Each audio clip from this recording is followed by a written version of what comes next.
Welcome back to the Bourbon and BS podcast, everyone. This is episode 244. It is now November, believe it or not. And yesterday I heard stations playing Christmas music. No, not happening. Not happening. Well, go talk to Dino. We had someone ask in the shop, hey, guys, when do you guys start playing? And I said, probably like last week of December or something like that. You know? Yeah. You wait till, maybe at least December 1st, but yeah. Otherwise, you just get burned. You get burned out of it too quickly. Oh, yeah. There's only so many renditions of the same songs that you can hear. That's right. And Thanksgiving does deserve its due. That's true. I do want to welcome everyone. We have a special guest tonight. We're going to get to him just in a moment. Just going to rattle through some of the sponsorships, and that includes you guys. So we appreciate it. We had another month go by and love the support from you guys. Patreon.com/Bourbon and BS podcast. Or if you want to do a one-time contribution at Venmo, you can do that at Bourbon and BS on Venmo. But the Patreon is $5, $10, $25 here. We appreciate that continued support. It's awesome.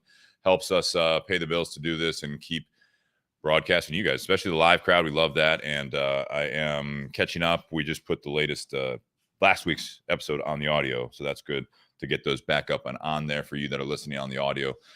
But I want to thank you guys. And then also Tinderbox at Easton in Columbus, Ohio. Thank you for the sponsorship there. Guys, that's where we get the first feature cigar every week. Check them out. Tonight we have the Aganorsa Leaf. This is the Corojo blend. Tinderbox at Easton carries several blends and lines from Aganorsa Leaf, so check them out. If you are not near a brick and mortar, have no access to that, just contact Tinderbox at Easton. They are shipping every week, so if you want to try what we're smoking tonight or basically the whole line that Tinderbox at Easton carries, definitely call them, email them, Instagram, just contact us. We'll point you in the right direction. Altadis USA, tonight they are giving us a second cigar for part 2, the Romeo y Julieta, the Reserva Real. This is one of the classic blends. Nice mild to medium. Definitely one of the lighter ones from them. Thank you to Josh Bentley and everyone at Altadis USA for the continued support. And also the BS Cigar Company. The gold is made by Plasencia, silver by Espinosa. And we appreciate those guys putting out some great cigars.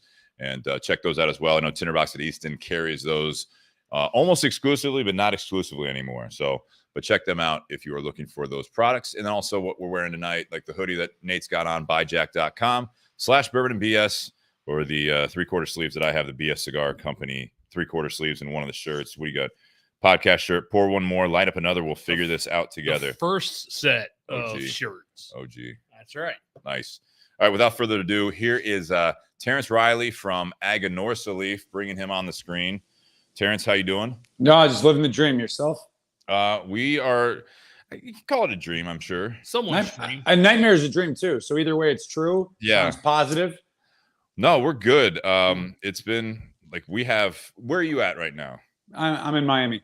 Miami. Probably warmer than here, but we do have some nice seasonable fall weather for the first time, I feel like, in a while, where it's lasted as almost like a month of fall weather. So we're enjoying that.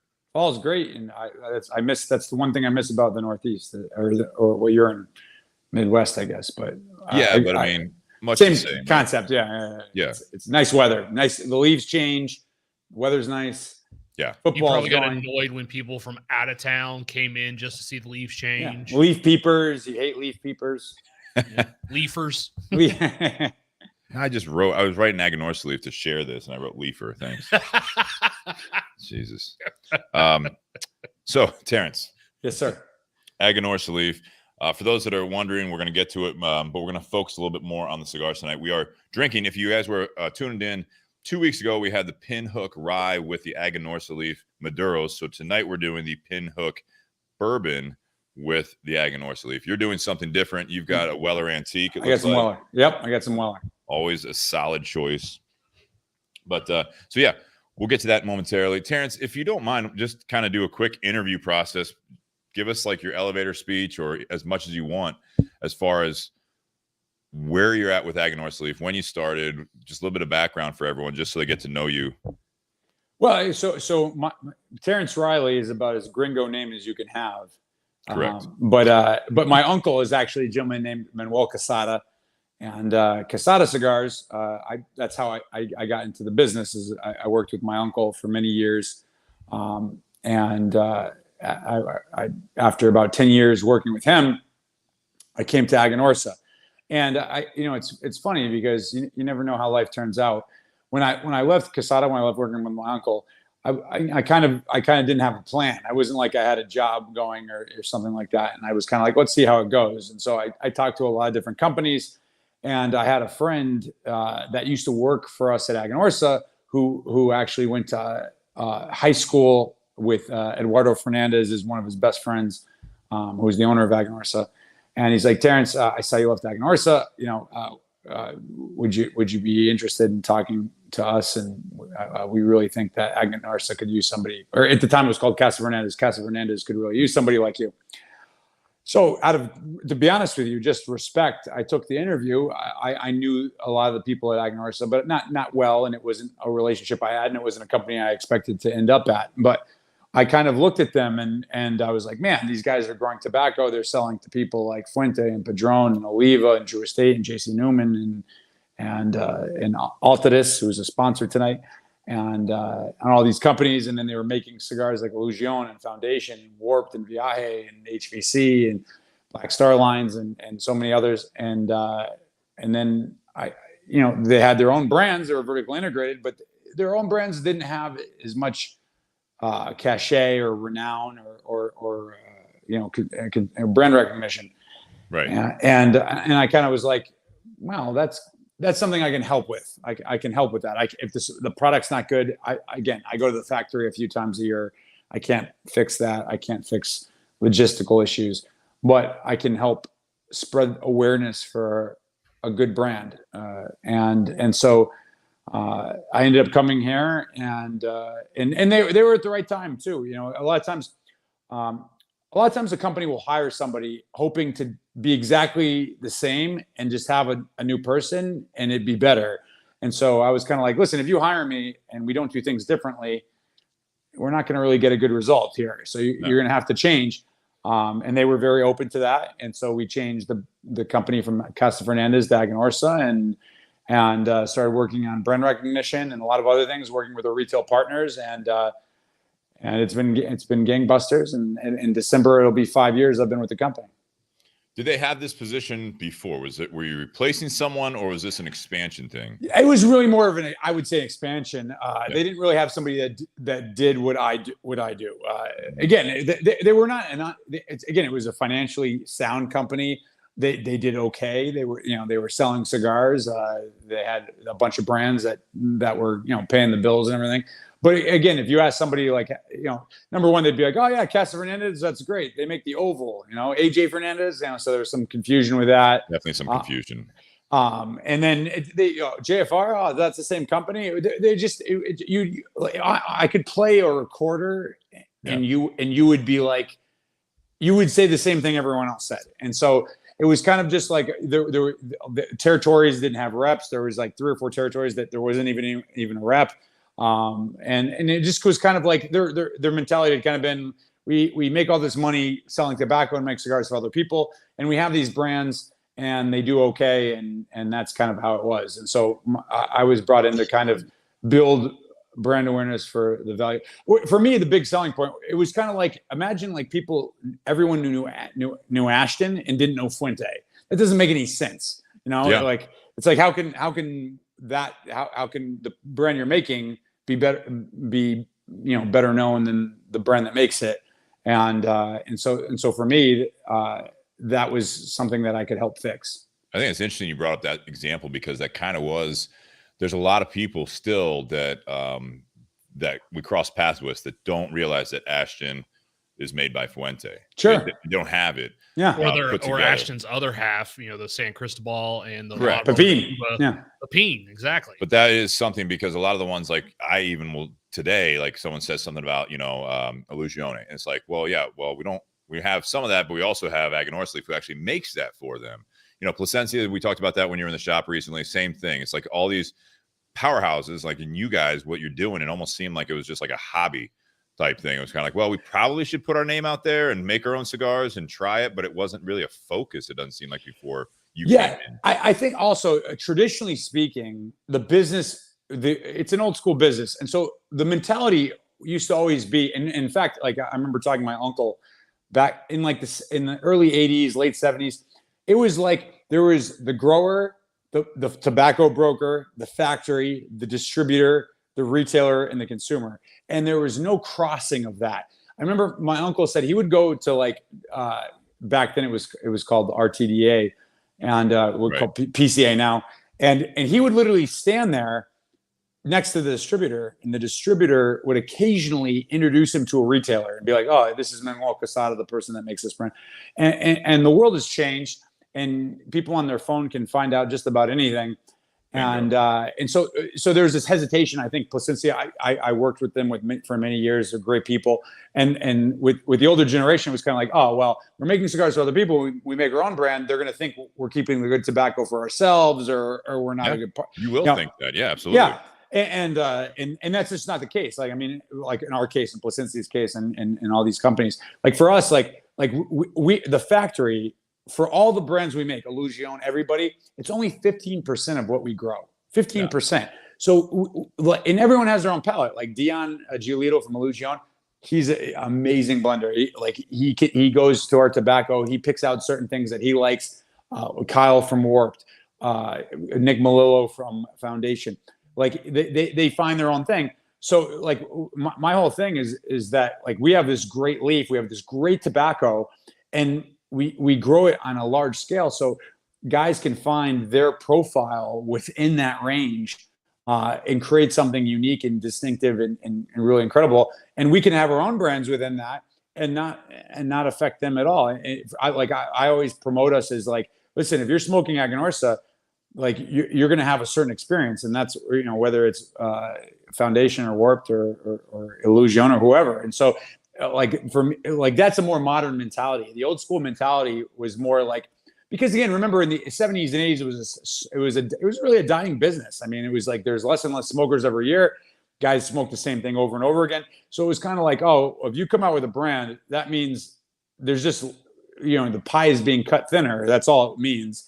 Whereas I think today, you know, the younger generation kind of thinks, listen, there's lots of room for everybody.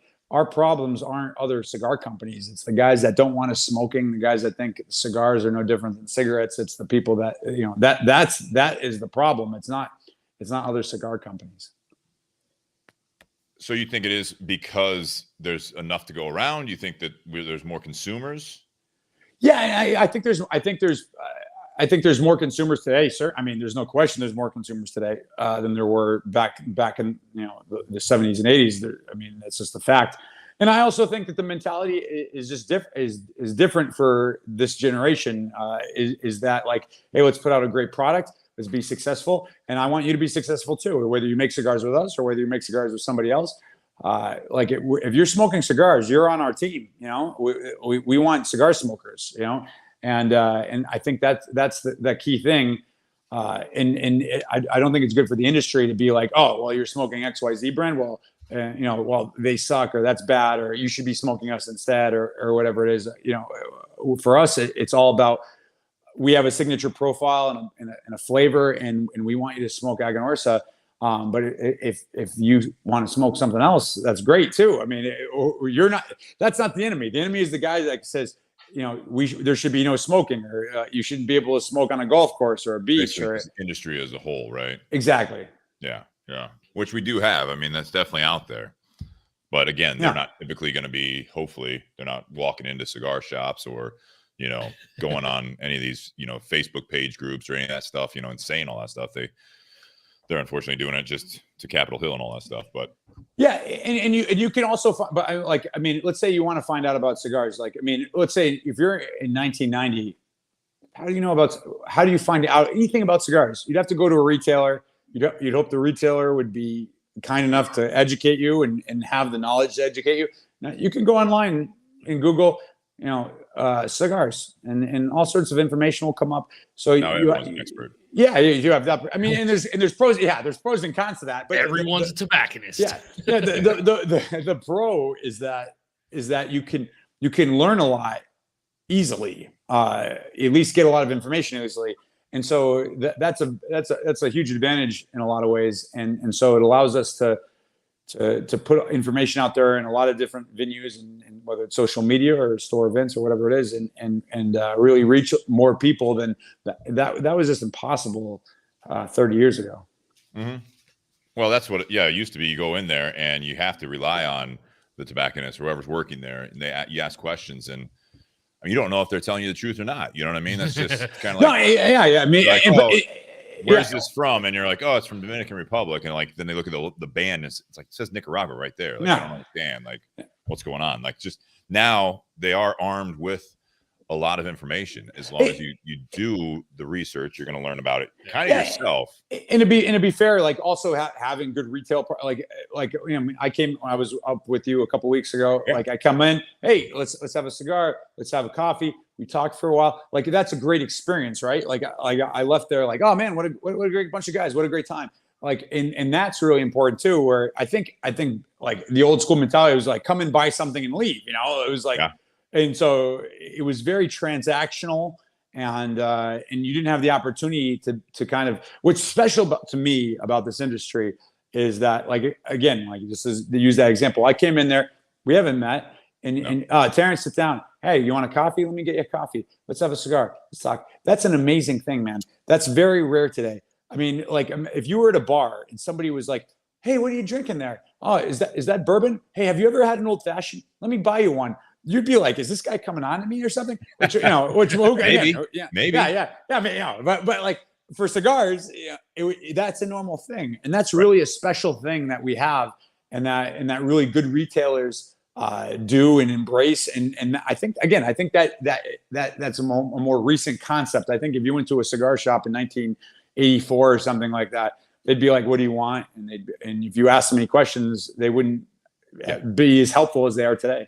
It's what do you want? It's like if you're going in there as a consumer, not only do you say it is a lounge or like, whatever the type of shop is, I think there is that mentality. Sometimes you walk in, you feel out of place. Even if you say you go into like you're traveling, right? You're visiting or whatever, and you walk in and someone, you go to a cigar shop several days a week, all your local people, you go into another shop and you sit down and you're like, hey, you mind if I sit here? They might look at you and be like, no, like you can't, like you don't know us. Like, you know what I mean? Like you haven't earned the right to sit in our little circle of chairs. That's a poison attitude, man. I hate that. Like, that's garbage.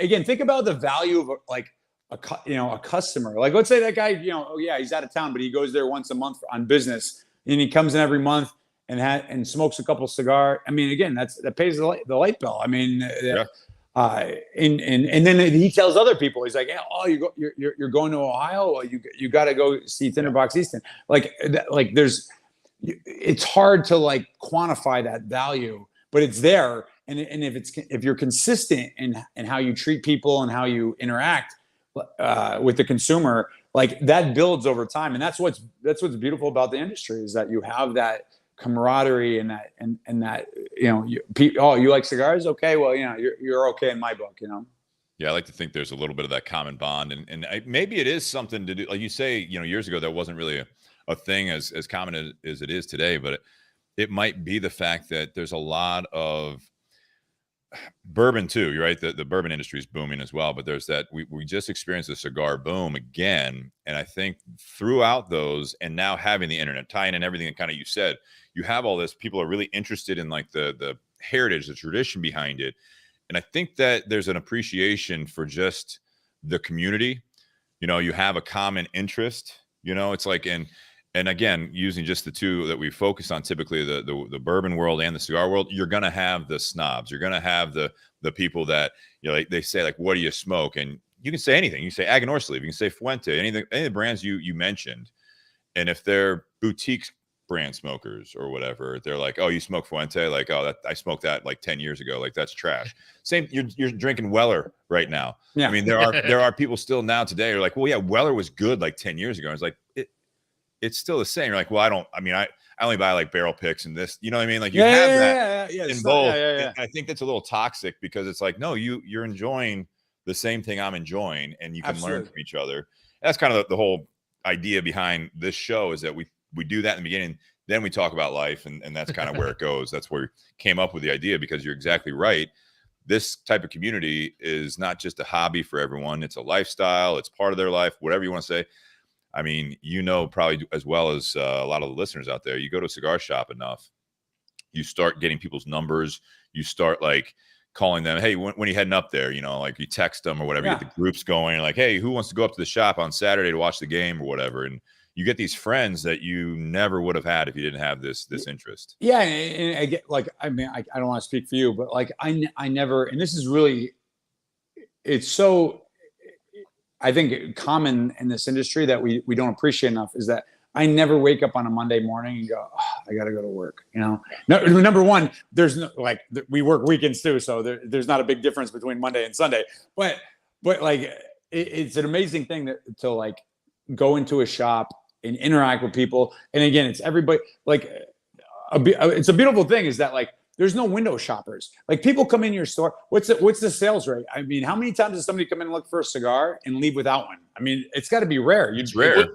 Yeah, I was gonna say with a store like East or Tinderbox at Easton, because it is built into a mall, that happens a lot more often than you think. Like some window shoppers just checking it out. Yeah. You know what I mean? Like they're walking down the street, like, oh, this looks cool. Yeah, but I mean, what 1 out of 100, 200, 100? I mean, like, really rare. Like it's not. I mean, even for you, like you said, because you're in like a certain location, it does happen. But like, it's not like. I mean, if you have almost any other business, there's tons of people. They walk in, they look around, and they leave, and it's very. I would say that it's recognizable when that happens. Yeah, they're either browsing or they're looking and checking it out because I was walking by, I smelled it. It reminds me of my grandfather. You know, get those.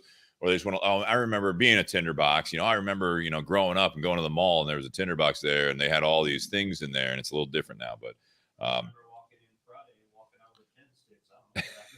Shannon in the audience here in the garage, he's like, I walked in looking for a cigar. I walked out with 10. Yeah. So there's the opposite. But there are, you know, and then of course you have the people that are like, oh, I was just seeing if you have vapes or I'm seeing what you have. No, but that's like but to your point, you're absolutely right. I'm trying to see if there's Ray's on the feed commenting a lot of judgment. He's in Hong Kong, so he's a lot of judgment in the Asia. Where's he at? Not Hong Kong, Vietnam now. Excuse me. But yeah, he says there's a lot of that judgment. You know, if you're smoking anything other than Cubans, you're either poor or don't have a clue about real cigars. So I mean, there's definitely that type of mentality there. No, but I mean, again, he's in like if you go into like emerging markets like in Asia and Africa and things like that. Yeah.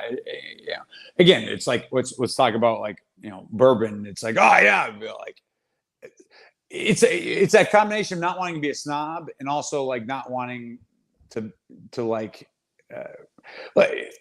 is Maker's Mark. You know, I did Maker's Mark tour, great tour. I'll drink Maker's Mark. You know, sure. But like if somebody was like, "Oh, you're not drinking Maker's Mark, oh, well, you're a loser" or something like that, I'd kind of be like, I mean, how much do you know about bourbon? You know, sure. And so it's that balance, you know. And so in emerging markets, yeah, you still have that. Oh, Cubans and Cuban. It's like, have you smoked a Cuban? You know, it's like, yeah, and Cubans can be great, but yeah, you know, there's lots of Cubans that don't draw, and you paid, you know, $40 for it, and you know, the tobacco's not, especially now. Yeah, so there's always those aspects of it. I always joke that the cigar industry is gentlemen and criminals. And so there's lots of great people. There's lots of, you know, you can trust and do a handshake deal with. And it's an amazing thing. Like with my boss, Eduardo, like I don't have a contract. Like it's like we talk and we shake hands and we go, okay. I always feel if I can't shake a guy's hand, I don't care about the contract. Like the contract, anybody can figure a way out. You get a good lawyer and they can figure, you know. So like I got to be able to shake your hand, and if I can't trust that, then we're not going to be doing business. And so there's this amazing aspect of it in that way. But yeah, there's some guys that are, you know, dirt bags or just don't know anything or promoting bad ideas. And that's any industry. Yeah, and that's in an industry. But I think overall, like, again, like I just use the experiences coming to visit you. Walked in, treated like I've been there 100 times. Hey, you want a coffee? Let me get you a coffee. Oh, let's smoke cigars. We talk. Like, I'm telling you, that is so special that it's like we do. It's common because you do it all the time. But like if you were to kind of venture out and try to have that experience outside of what we do, it would be very rare. It's very different. You're right. Yeah. While we're kind of talking about the cigar industry, this So the Aganorsa Leaf Corojo is what we are featuring tonight. This is, so when I think of Aganorsa, when I thought of Casa Fernandez and Tropical, whatever you want, like when you think of all of those, like over the years, especially now Aganorsa Leaf, because there was a time you mentioned, you know, it was Casa Fernandez, and then you'd see like Aganorsa Leaf. There was this I don't know if you've heard this. I'm sure you have. Sure. They were wondering what, like, they'd never heard of the seed Aganorsa when they hear like, you know, Corojo is, you know, like that's a seed, Criollo, and they're like, where, what kind of? I've never heard of Aganorsa Leaf. Like, where is that coming out of? And you're like, no, like that's so Aganorsa is like. Let me take a step back from Casa Fernandez. So there's a bigger company, Aganorsa. You know, it's like so. But this Aganorsa, when I think of it, Corojo wrapper is the first thing that comes to my mind is your Corojo wrapper. And I think when people learn, you know, you mentioned some of the companies that you make cigars for. A lot of their staple, I'll call it like their core sellers, use that Corojo wrapper leaf. Am I wrong, or is that just my perception?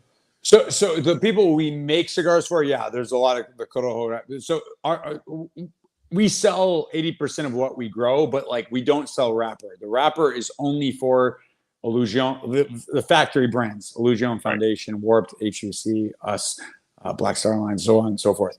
And so, Corojo 99 is what makes it special. Corojo 99 is a seed varietal that is not commonly grown. We grow it because of the flavor and aroma. And you would say, well, what the hell else would you grow it for?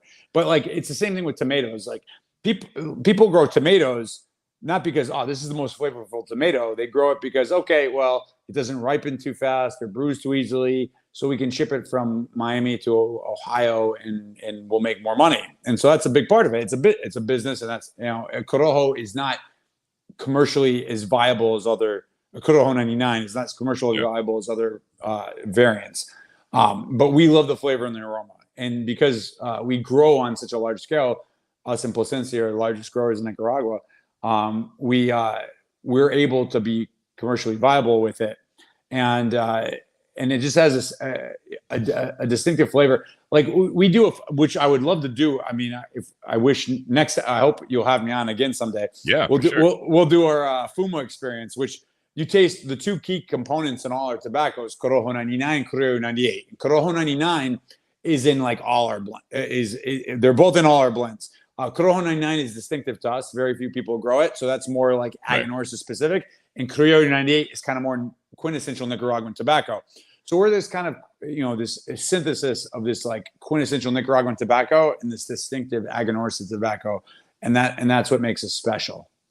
We've talked about it. I mean, again, we're episode 244, but I mean, can you give a little bit of background for like the 99 and 98? Because people are like really diving into it and learning that you hear someone say like Corojo 99. What is the 99 on there? Yeah, so like in the 1970s, the Cuban Corojo kind of got devastated by blue mold. It got hit by disease, and it almost eliminated Cuban tobacco. So after that, the Cubans started growing variants that had a different of the original Cuban Corojo that had all sorts of different qualities: the resistance to disease, yield, all sorts of things. And so there's a whole bunch. There's Habano 92, Habano 2000. Corojo 99, Corojo 98, Corojo 2012, 2006. And what that year means is the year that seed varietal became commercially active. And so there, you know, some of them are still around and some of them have been, you know, Habano 2000, for instance, Habano 2000, it didn't burn. And so it nobody uses it anymore. It was very resistant to disease. Corojo 99 almost nobody uses because, like I said, it's less. It doesn't have as many of the commercially viable characteristics: yield, resistance to disease, all those types of things that people look for. But we still grow it. Criollo 98 is more viable in that sense, and so it's commonly grown in Nicaragua. But that's what that means. Is basically it's the year that seed varietal became commercially active in Cuba, and those two are in all our blends. It's kind of the backbone of Aganorsa, that Criollo 98 and Corojo 99. And that then you keep cultivating that tobacco seed, correct? To keep that going. Yeah, it's more or less basic farming, right? It's not sitting on, like, sometimes I'll get the question, like, so they just have a bunch of like tobacco seeds that they just keep in a vault that, from 1999. It's like, well, that's not really how the farming works. So no. It's not doing it. It's not go away necessarily. So when you're growing the tobacco, like, you cut off the flower because you want the nutrients to go to the leaves, and also you don't want cross pollination and all that. But what they will do is some plants, they'll put a little net over it and they'll let the flower develop so they can get seeds. And so you'll keep those seeds. So yeah, Corojo 99. It's not like those seeds all came. It's just they some plants will keep utilizing those seeds year over year over year. Sure. And so this is a Corojo 99 wrapper leaf, correct? Yes, sir. On this, and then basically, you guys are. I can appreciate it. Again, people that are really diving into the internet and they try to like find out everything about a blend. You guys pretty much, to my knowledge, keep it kind of close to the vest, unless you're really working on a project with Aganorsa Leaf. But it's, this is a Corojo 99 wrapper, and then it's Nicaraguan filler and binder. Do you guys release any? Yeah, it's 100% Aganorsa tobacco. We use double binders on almost all our blends. We use Career 98 a lot as a binder, but the cigar, the Aganorsa Leaf Validation Corojo, is 100% Aganorsa tobacco. Corojo 99, Career 98. Yeah, and that's throughout. And yeah, you guys don't really like to disclose the Ligero content, the Seiko, or like the different levels. You're just. This is not too much. I mean, like the thing is, well, there's a couple of things. Is one with the FDA things, like it became more generalized because you don't want to be, that's one aspect. And to be honestly, the other aspect is what happens is people, I'm sure you've experienced this in your store. Someone comes and says, "Oh, I don't like Connecticut. Oh, I don't like Dominican Olor. Oh, I don't like Nicaragua. I don't like." So like people kind of get preconceived notions about all that kind of stuff. We kind of want people to think Aganorsa.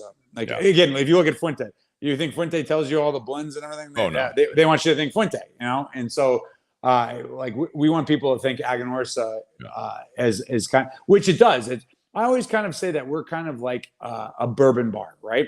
So if you've had, there's all sorts of bourbons, weeded bourbons. There's cask strength. You can do it a whole bunch of different ways. There's different varietals. But if you've had bourbon, and you have another bourbon, you're not like, this is totally different. I've never had this before, And so that's kind of what we are. Whereas the regular bar, like a lot of companies, and there's advantages of both these things, is that, okay, this bar has vodka, it has gin, it has rum, it has bourbon, it has scotch, it has tequila. So some companies, it's like, oh, you like tequila? Okay, here's the tequila. Oh, you like vodka? Here's our vodka. You like scotch? Here's our scotch. But the problem with that is of course, is that like, okay, you like the tequila, that doesn't mean you like the vodka. Right. Whereas with Aganorsa, you know what you're getting into. You're getting into bourbon, and so if you like bourbon, you're gonna maybe you'll like some more than others, but you'll always like us. And that's kind of what we do. We have kind of a signature profile that we create different expressions of. Yeah. And you'll like some more than others, but it's not like, this is some radically different thing. Yeah. And you guys did that with the branding. Again, if you guys stay tuned for part 2, we're going to talk about like what's in a name, what about the branding and rebranding, because that's, Terrence being a part of this. And if you guys are just tuning in live, he kind of mentioned it's been 5 years now that you came in. And when you came into the company, it was still called Casa Fernandez. Yeah. And that's that's Eduardo. That's the family name, basically. Yeah. So Eduardo Fernandez is the owner. And again, I was kind of like, listen, now I know it's your name, but like you always want, there's basically 3 ways that a company kind of distinguishes itself. This is a crude breakdown, but basically this is true. It's either cult of personality. You think of Rocky Patel. Rocky Patel, it's called Rocky Patel. It's the owner's name. You look at the ads, he's on there. Rocky's charisma, his personality, that's a huge part of what makes him stand out, right? Like it's hard to think of Rocky without thinking of Rocky. That's one way. Then you have lifestyle based, who owns Davidoff? Who knows? Well, I mean, we know, but like the average person has no idea. But immediately when they think of Davidoff, they think of luxury. They think of the guy in the suit with the nice watch. Yep. That's another way to do it. Something about lifestyle. And then the third is the product. There's something about the product itself that sticks out. Flor Dominicana, Homo Ligero, Padron. We're a product-based company. What makes us special is the leaf we grow. We have a signature flavor and aroma, and that's what makes us special.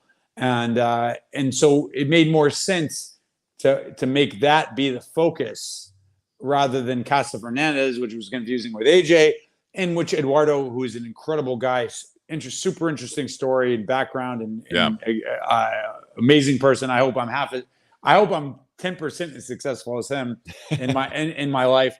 But like he's not like the attraction. The attraction is the tobacco. So like, you know, but calling it Casa Fernandez distracts from that. Let's focus on what makes it special, which is the leaf.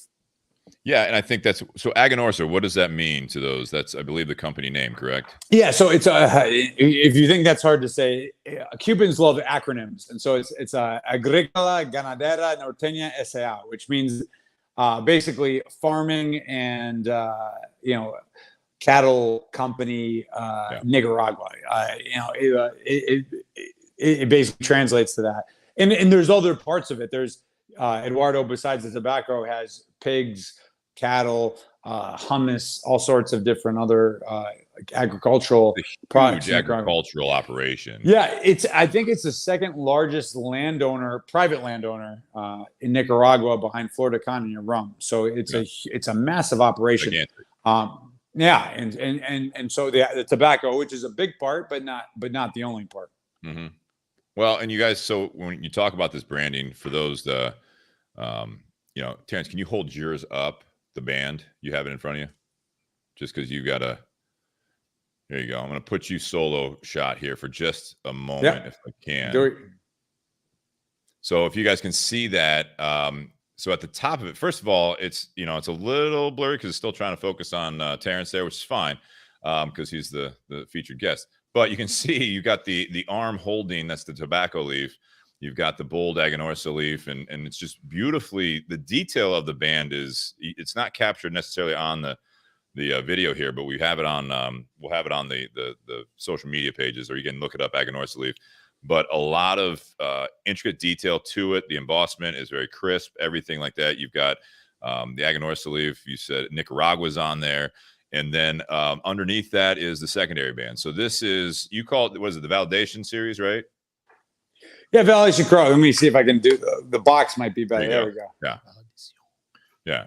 So, and that is, you guys are all big on that. So ever since I've gotten to know Casa Fernandez and now Aganorsa Leaf, you always, and like Paul Palmer, who's a part of the company, it's always about validating the blend, which not many people use that terminology on their social media. Yeah. On their messages, and I mean, it's part of it that you're validating that it's smokes and tastes the way it's supposed to smoke and taste, right? I mean, that's the whole thing. Yeah, validate. Yeah. So it's like when I joined the company, Paul Palmer, the president of the company, he when we'd get a shipment in, he'd say, "Terence, let's go validate this," and it's a real thing. So like you go and you take the box, you randomly open a box, and you look at the box, you open the box up, you smell inside. Oh, is there any paint smell? Okay, there's no paint smell. Okay, great. Okay, what the cigars? How do the cigars look? Are they all uniform in color? Is it good? Okay, now let's take a feel of the cigar. Okay, the cigar feels good. Okay, is it triple capped? Okay, great. Got the triple cap. Okay, how does the roll look? Okay, let's cut it, smoke it. Is it tasting the same as it tasted the last time? Is it flavorful? Is it rich? Is it complex? Okay, all right, we're good. We're good to go. That's the validation. I just thought that was kind of funny in a way, though, because ultimately you're smoking a cigar, and so there's a lot that goes into that, though. When you want that consistency, right? I mean, absolutely. One of the biggest dangers in the industry is that you smoke one, you don't like it. Do you give it another shot? You smoke one, you really like it. You smoke it again, you're like, that didn't taste the same.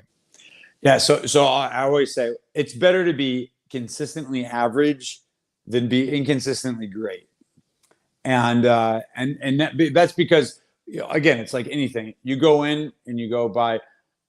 whatever. Oh, I went to this restaurant. The first time I went, the meal was amazing. The second time, it was terrible. The third time, it was okay. There's usually not even a third time. If a person doesn't have the same experience, one, if you don't get them the first time, you lose 50% right there. Correct. Maybe 50% give you another chance. Then you get the second chance there. And then if the next experience after that isn't the same, you lose another. You basically lose everybody. Because what people want is they go, okay, I'm buying this. This is what this means. And like I said, like a Big Mac. People is Big Mac the best hamburger that anyone's ever had? I'm gonna answer that no. No. But you know what you're getting, right? You go, okay, if I buy this Big Mac, I know what it's gonna taste like. Yeah. And so that is really powerful.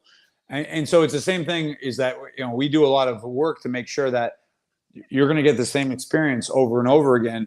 So you don't have to think about it. Oh yeah. Oh, Aganorsa. Well, I know what I'm going to get out of that. Let's buy that. And so that's really important. I like the validation thing is partly, and for me, I think it's important to have fun. You got to have fun. This is, we only live one life. You want to have it. It's fun. So sometimes when I want to smoke a cigar that I enjoy and call it work, I say I'm validating it. So, which is great, by the way, for the people at home listening to this or watching. You get a call from your boss, your significant other. Yeah. Hey, what are you doing? We need you right now. Hey, I'm validating. As soon as I'm done validating, I'll be there. Yeah. That sounds like you're doing something very important. Yeah. I'm validating my work. It's like, I'm going to use that. Yeah. No, I'm telling you, it's gold. But you say, I'm smoking a cigar. They go, hey, what are you doing? Get over here. Put that down. Get over here. But you say, hey, I'm validating right now. I'll be right with you. They go, okay. We even had a guy that he had his day off from work and he posted the text exchange, which was hilarious. And she's like, hey, what are you doing today? He goes, I'm validating right now. And his wife was like, oh, okay. Well, let me know when you're done. Yeah. Sorry to bother you. Sorry to bother you on that one. Yeah. That's going to work until she learns what that actually means. Yeah. Hey, it's good while it lasts. Enjoy it while it lasts. Yeah. I'm validating this bourbon taste the way it's supposed to. Yeah. By the fourth glass, it's been validated. I think we're there. Got called out. You got called out. Yeah. So a couple comments here. Sean Anderson says, so they went the route of Harley Davidson just with smell instead of sound. I mean, I can see kind of with what he's saying there. You want to have that distinctive, what you're known for, right? That smell and taste, right? Yeah, absolutely. And like one of the things with the Fuma experience, when you have time, it could be in 6 months or whatever, but I would love to do that. We can do it all together. Like when you do the Fuma experience, one of the nice things about it is that there's always a sense for any industry, there's a combination of quality, like what is price based on? There's quality and there's marketing, right? And so I think there's still a lot of people that are kind of like, what's the difference between tobacco? Is there really anything significant? And when you taste Corojo 99 from Jalapa and Crio 98 from Esteli, not only the taste, but the aroma, like I can tell the difference between them by smell. And so for, even if you're just an average consumer, it's like a light bulb goes off and you're like, oh my God, this is totally different in flavor and aroma. And that really like hits you that, okay, there's something different about this. Now, if you don't like that, then there's lots of other great cigars out there, smoke something else. But if you do like it, it's distinctive to us. And that Fuma experience really helps kind of hone in on that. And so that's a follow-up question from another listener right now. Justin Turner says, so the real question is what makes your tobacco different? He puts it on all caps. Yeah, so that's a great question. So it's a combination. It's the seed varietals. We were talking about before, Corojo 99, we're the only major growers of it. Crio 98 is more commonly grown. But like we're vertically integrated. So it's kind of like a piece of steak. You have the best piece of meat on earth and you overcook it and now it's shoe leather. And so It's the same thing with tobacco. Like it's not only growing it correctly, it's curing, fermentation, blending, aging, and then aging the cigars after you roll them. That whole process is crucial to the end product. like especially curing and fermentation. Curing and fermentation, if you mess that up, it never gets better. Like it's not like you can age out those problems. And so that whole the fact that we have not only these seed varietals in some of the best lands in Nicaragua, but also that we control that whole process from seed to ash, that allows us to take those optimal flavors and aromas that we're looking to accentuate and bring them home to the final product. That is what makes Aganorsa special.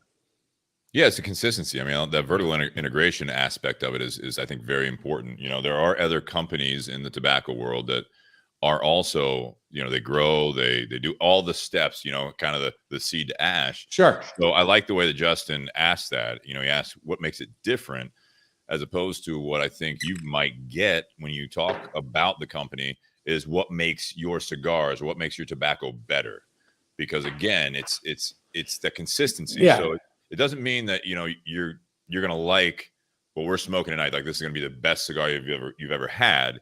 But if you like the flavor, you like the consistency of it, you like all that stuff. I mean, that's I think where what makes it different is that you have your hands on it the entire time.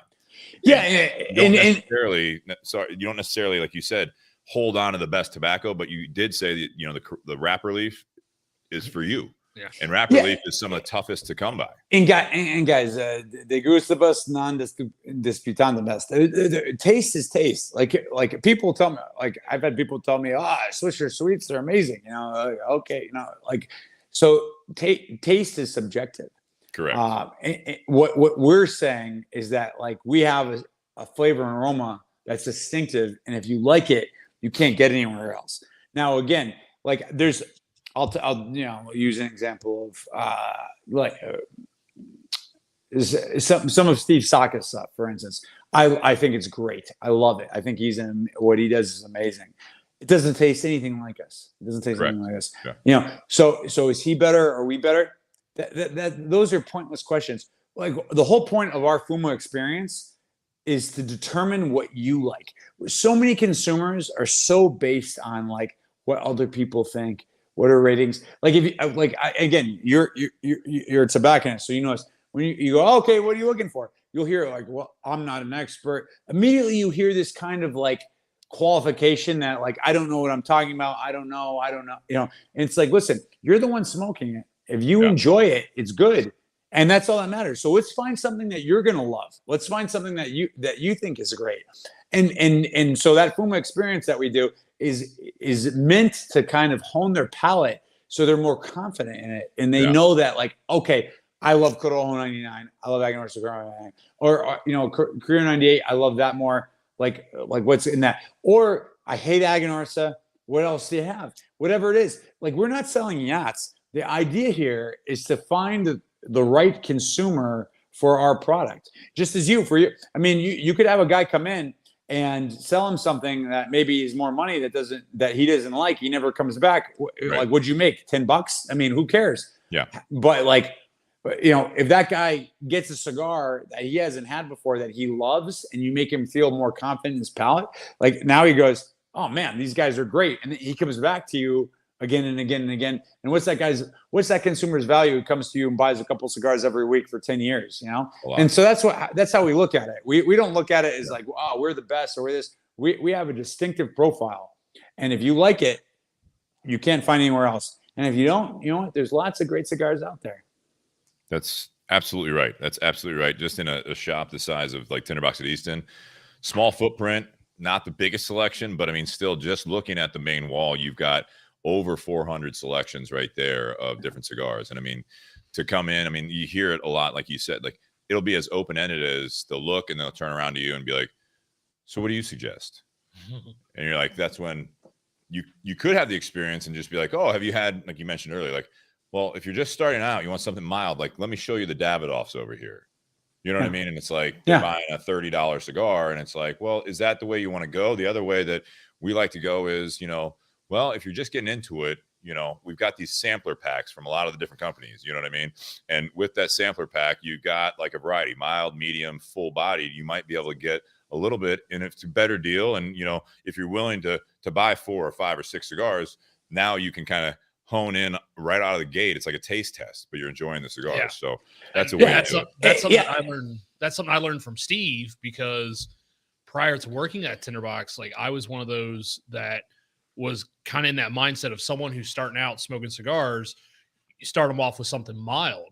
But sometimes the issue with some mild cigars is they don't have enough flavor to where it just tastes like burnt tobacco. Yeah, it's there.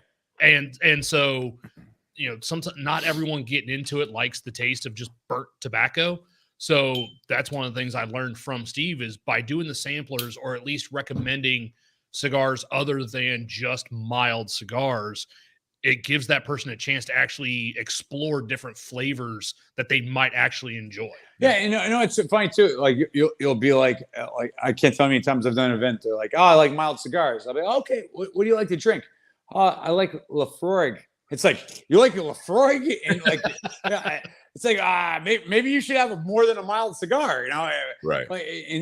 And I think if you, and this is whether it's us or you or anyone, it's like if your main concern is making sure the consumer has a great experience, that's the key. Like you said, it's like, oh, you bought a $30 Davidoff, and he's like, oh yeah, that was okay, you know, but I'm not a $30 cigar guy, and that guy never comes back. What did you gain, man? You gain nothing, you know. Yeah, you're not paying the bills based on that. But when people are like, you got to go to Tinderbox Easton, those guys will set you up with a cigar you're going to love. That is the power. That's where you really benefit, and you build your business, and you have that trust from the consumer. And that's really what matters. And so for us, that's always the key thing is that you want to find that, and anything that you can do to kind of make that an easier, that like, again, I keep going back to it, but the Fuma experience, it's like when that guy goes, I love that Corojo 99. Okay. You like that Corojo 99?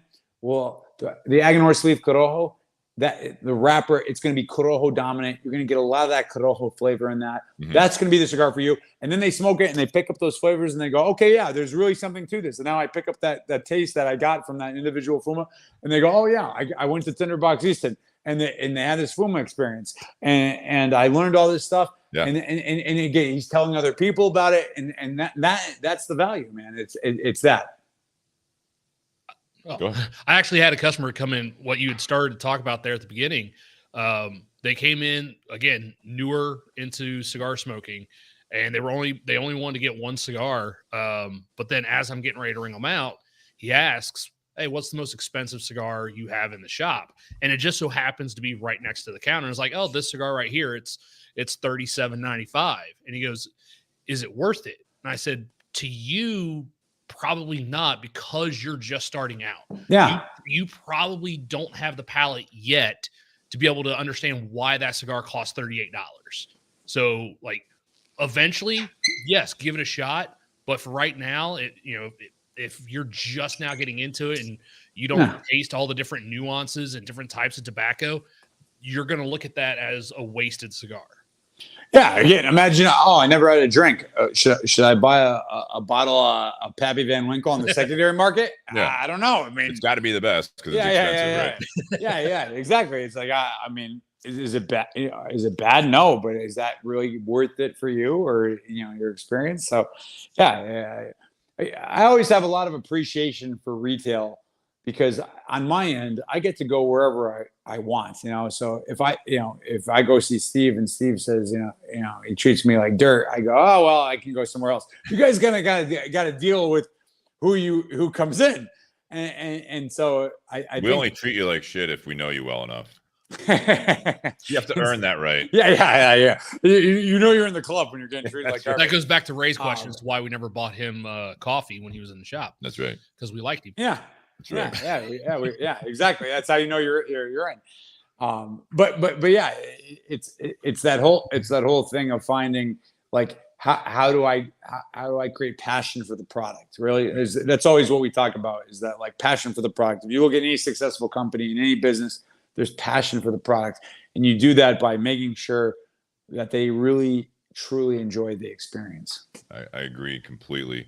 And a lot of that goes back to everything you've said so far with what you guys are doing with your all the way down to the seed, you know, all the way down to the tobacco itself and growing it and treating that tobacco with that passion, all the way to now where you have this kind of newer, the Aganorsa Leaf packaging and branding is what people are getting.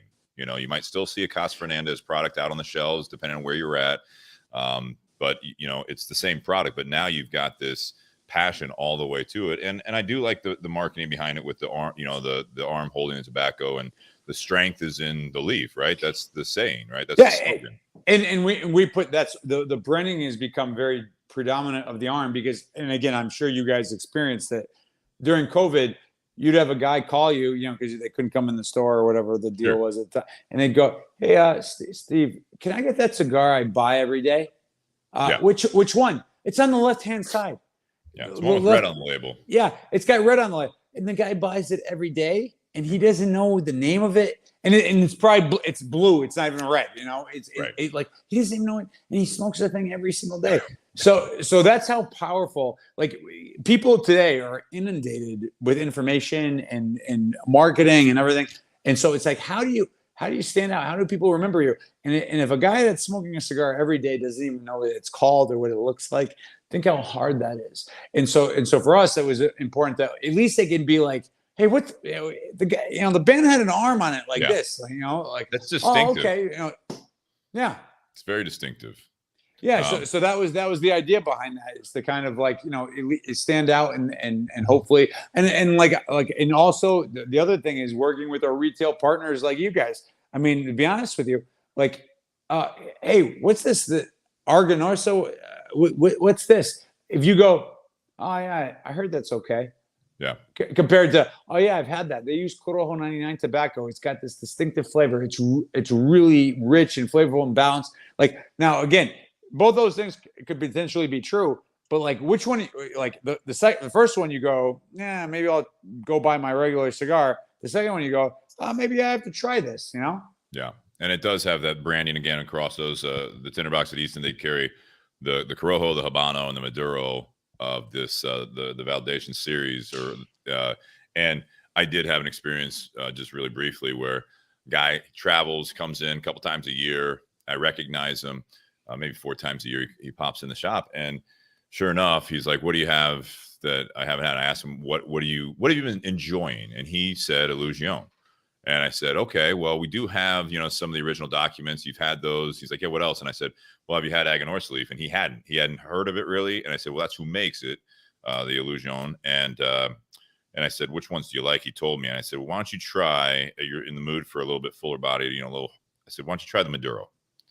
And he sat down, he smoked it, bought that cigar. He's like, "All right, I got to hit the road." He's like, "Before I leave, you said you have 2 other blends. Can I get 2 of all 3 of them?" And he like, it was like a buy-in, you know what I mean, to that branding, like, you know, and he's willing to try different cigars, obviously, but it was a cool thing where it was like, "Oh, you tried one." He's like, "You know what? I'm going to give them a shot and give me the other 2 blends. Give me 2." Because he's the kind of guy that, you know, he'll buy 2 cigars because he wants to smoke one.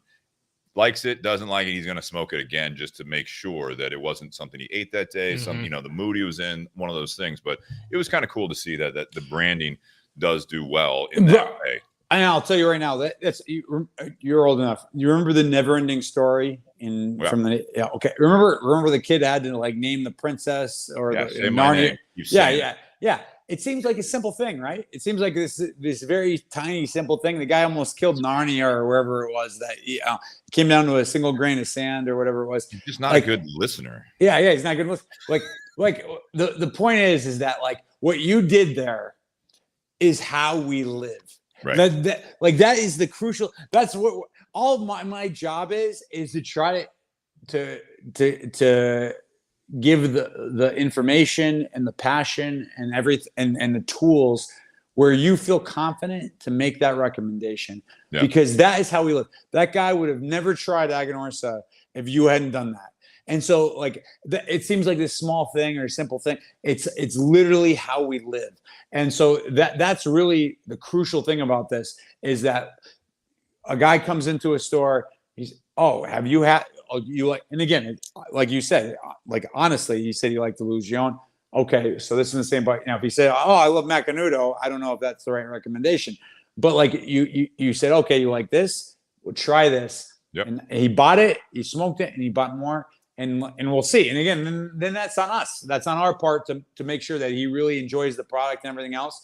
And but Absolutely. like, yeah. And then let's say that guy starts smoking Aganorsa. Like, what's the value of that over a 10-year period? You know, it's massive. So that I love hearing stories like that. Sure. Because it's for me, it's like, oh, that's so great to hear, because you know, I can't be everywhere. I travel the whole country, but I'm only any place, you know, once a year or whatever. Yeah. We need partners that do that. And when you hear somebody say that, oh, I did this and this guy tried it and he had it for the first time, that's always super validating, to use a word that. Bingo. Yeah. That's all you did there. Yeah.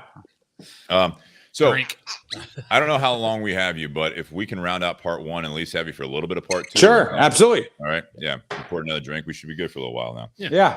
I like the cut of your jib. Oh, I appreciate that.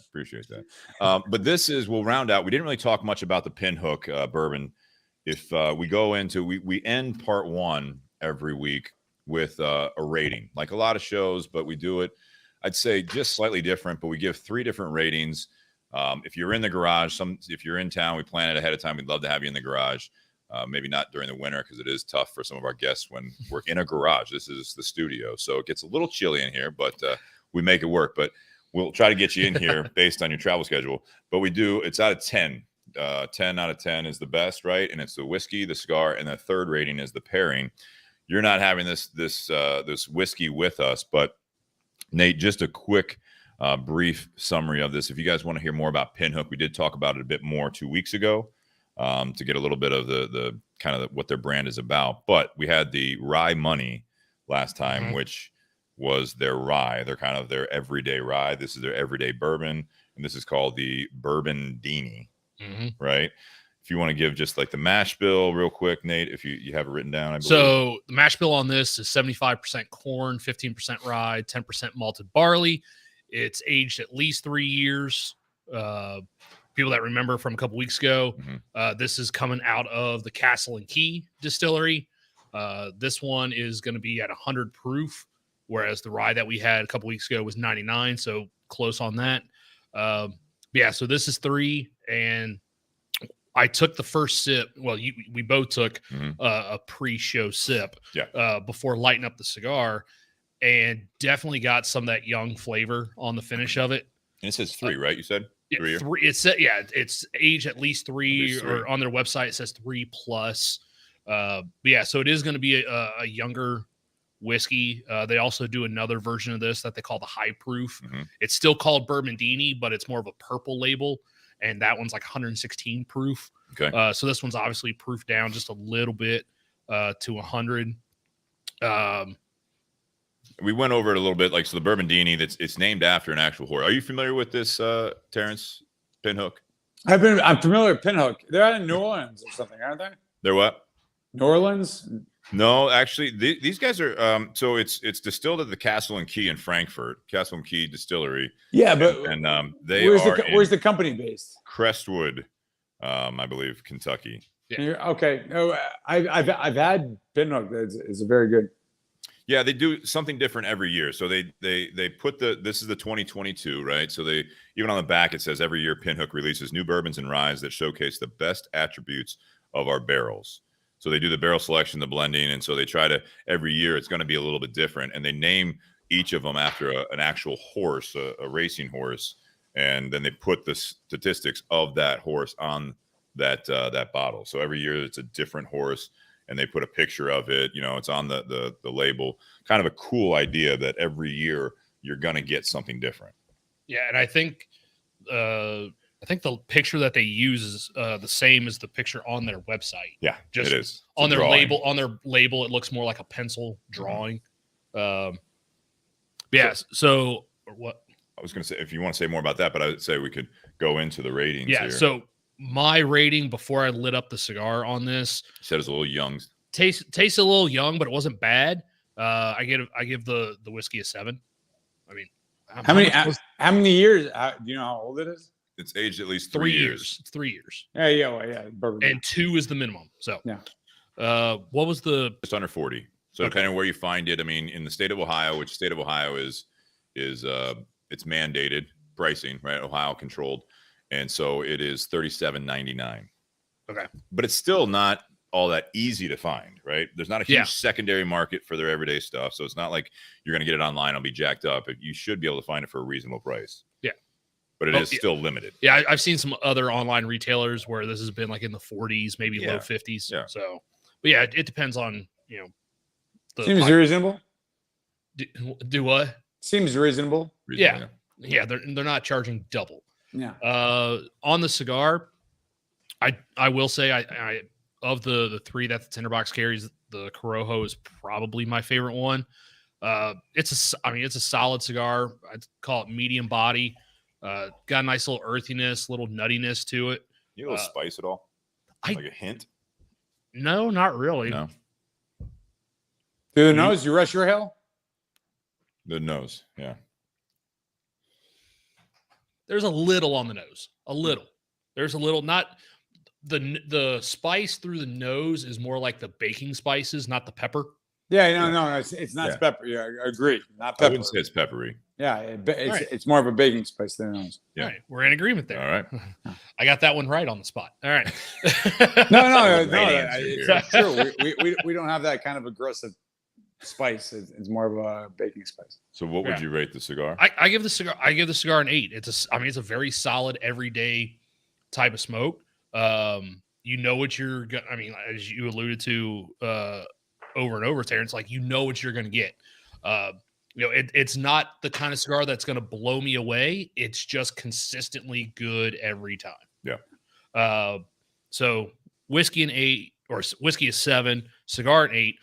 I give the pairing an 8 because for me, smoking this cigar and then going to the whiskey actually brings more sweeter notes out of the whiskey and also hides some of that youngness that I was getting before I lit up the cigar.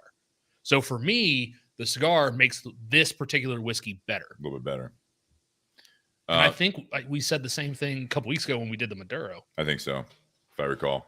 You want to turn Sean on? So we have Terrence can't see it. Sean Wilkinson's in the garage here. He's been on the show before, but we also, that's part of the show is that depending on who's here, if he is smoking the same thing we are, he's drinking the same thing we are. So Sean, go ahead.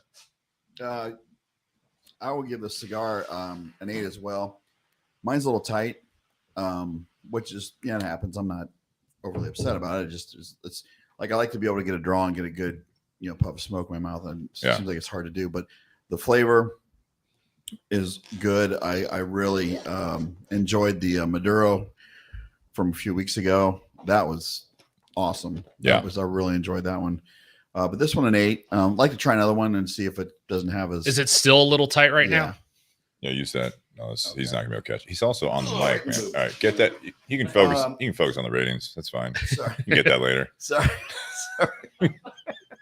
Hit him right in the chest. The bourbon is it is kind of young, and I did what Nate did, was take to the cigar and definitely took out a little bit of the burn too, and got more sweetness to it. But bourbon I'll give an 8 as well, and then the pairing an 8.5. Okay. So Shannon, you want to chime in? Cool. Shannon. Decline. I'm smoking the Maduro. Oh, that's right. You are smoking the Maduro. Yeah, he's smoking the Aganorsa Leaf Maduro. Nice. Good. Terrence, how about, since what you're drinking and smoking, what would you rate the cigar, the Aganorsa Leaf Corojo? And I'm biased. I'm biased. That's fine. Yeah, you still got. You don't have to, but you can. I love the Aganorsa Leaf Corojo. I think it's an excellent cigar. I'm not going to give a number because I don't think that means anything because I work for the company. But I think even 11 out of 10, that's fine. Whatever. Yeah. 14 out of 10. No, I do love this cigar, and I think it's a great expression of our signature flavor. I do. Sean, I think was saying it was a little tough. One thing that we struggle with a lot, and I guess it's a different conversation for maybe another time. But like so, for instance, like if you ask a Padron smoker like why he likes Padron, they say two things. They say the flavor, it's always consistent, which we were talking about before, but they also say the draw. It has it has that loose draw, and we have more of a traditional draw. It's a more it shouldn't be plugged. It shouldn't be hard work, you know. Right. So if that's the issue, then that's bad. But it has a little bit more pull to it, and that's more what we do. We a lot of times you get tunneling if you pack it looser, to get that natural draw. So, but that's just a preference. I mean, some people love that, some people hate that, but for me, the Aganorsa Leaf Corojo just has. It's if you want to say, be like, oh, what's Aganorsa about? It's a great expression to do that, and so that's what I'll leave. I'm not giving any numbers because again, I work for the company. It doesn't mean anything. How does it pair with the Weller Antique 107? So what I always say, well, I guess you're not smoking right now. I'm not smoking, but listening to the audio. I've had them together, and what I always say is, what you like goes with what you like. You know, so I'm a big bourbon guy, and so I like bourbon with my cigars. But like I would say, it's a great pairing. What's nice about Weller, because it's a wheated bourbon, right, is that it doesn't have as much aggression, and so it's a natural pairing for us. Like whether it's a Pappy or a Weller or any type of wheated bourbon, they really go well with Aganorsa because there's more kind of like a natural complexity and balance to it. You know, I always use the comparison to like a Booker, which is like just powerful, you know, and powerful. It's in one direction. Like I've heard everything, but like I wouldn't smoke us with a Booker, not because I don't like Booker, right? Obviously I like Aganorsa, but like it wouldn't work well. I feel the Booker would like kind of just overwhelm the cigar, whereas like Weller being a wheated bourbon, it kind of really balances well together.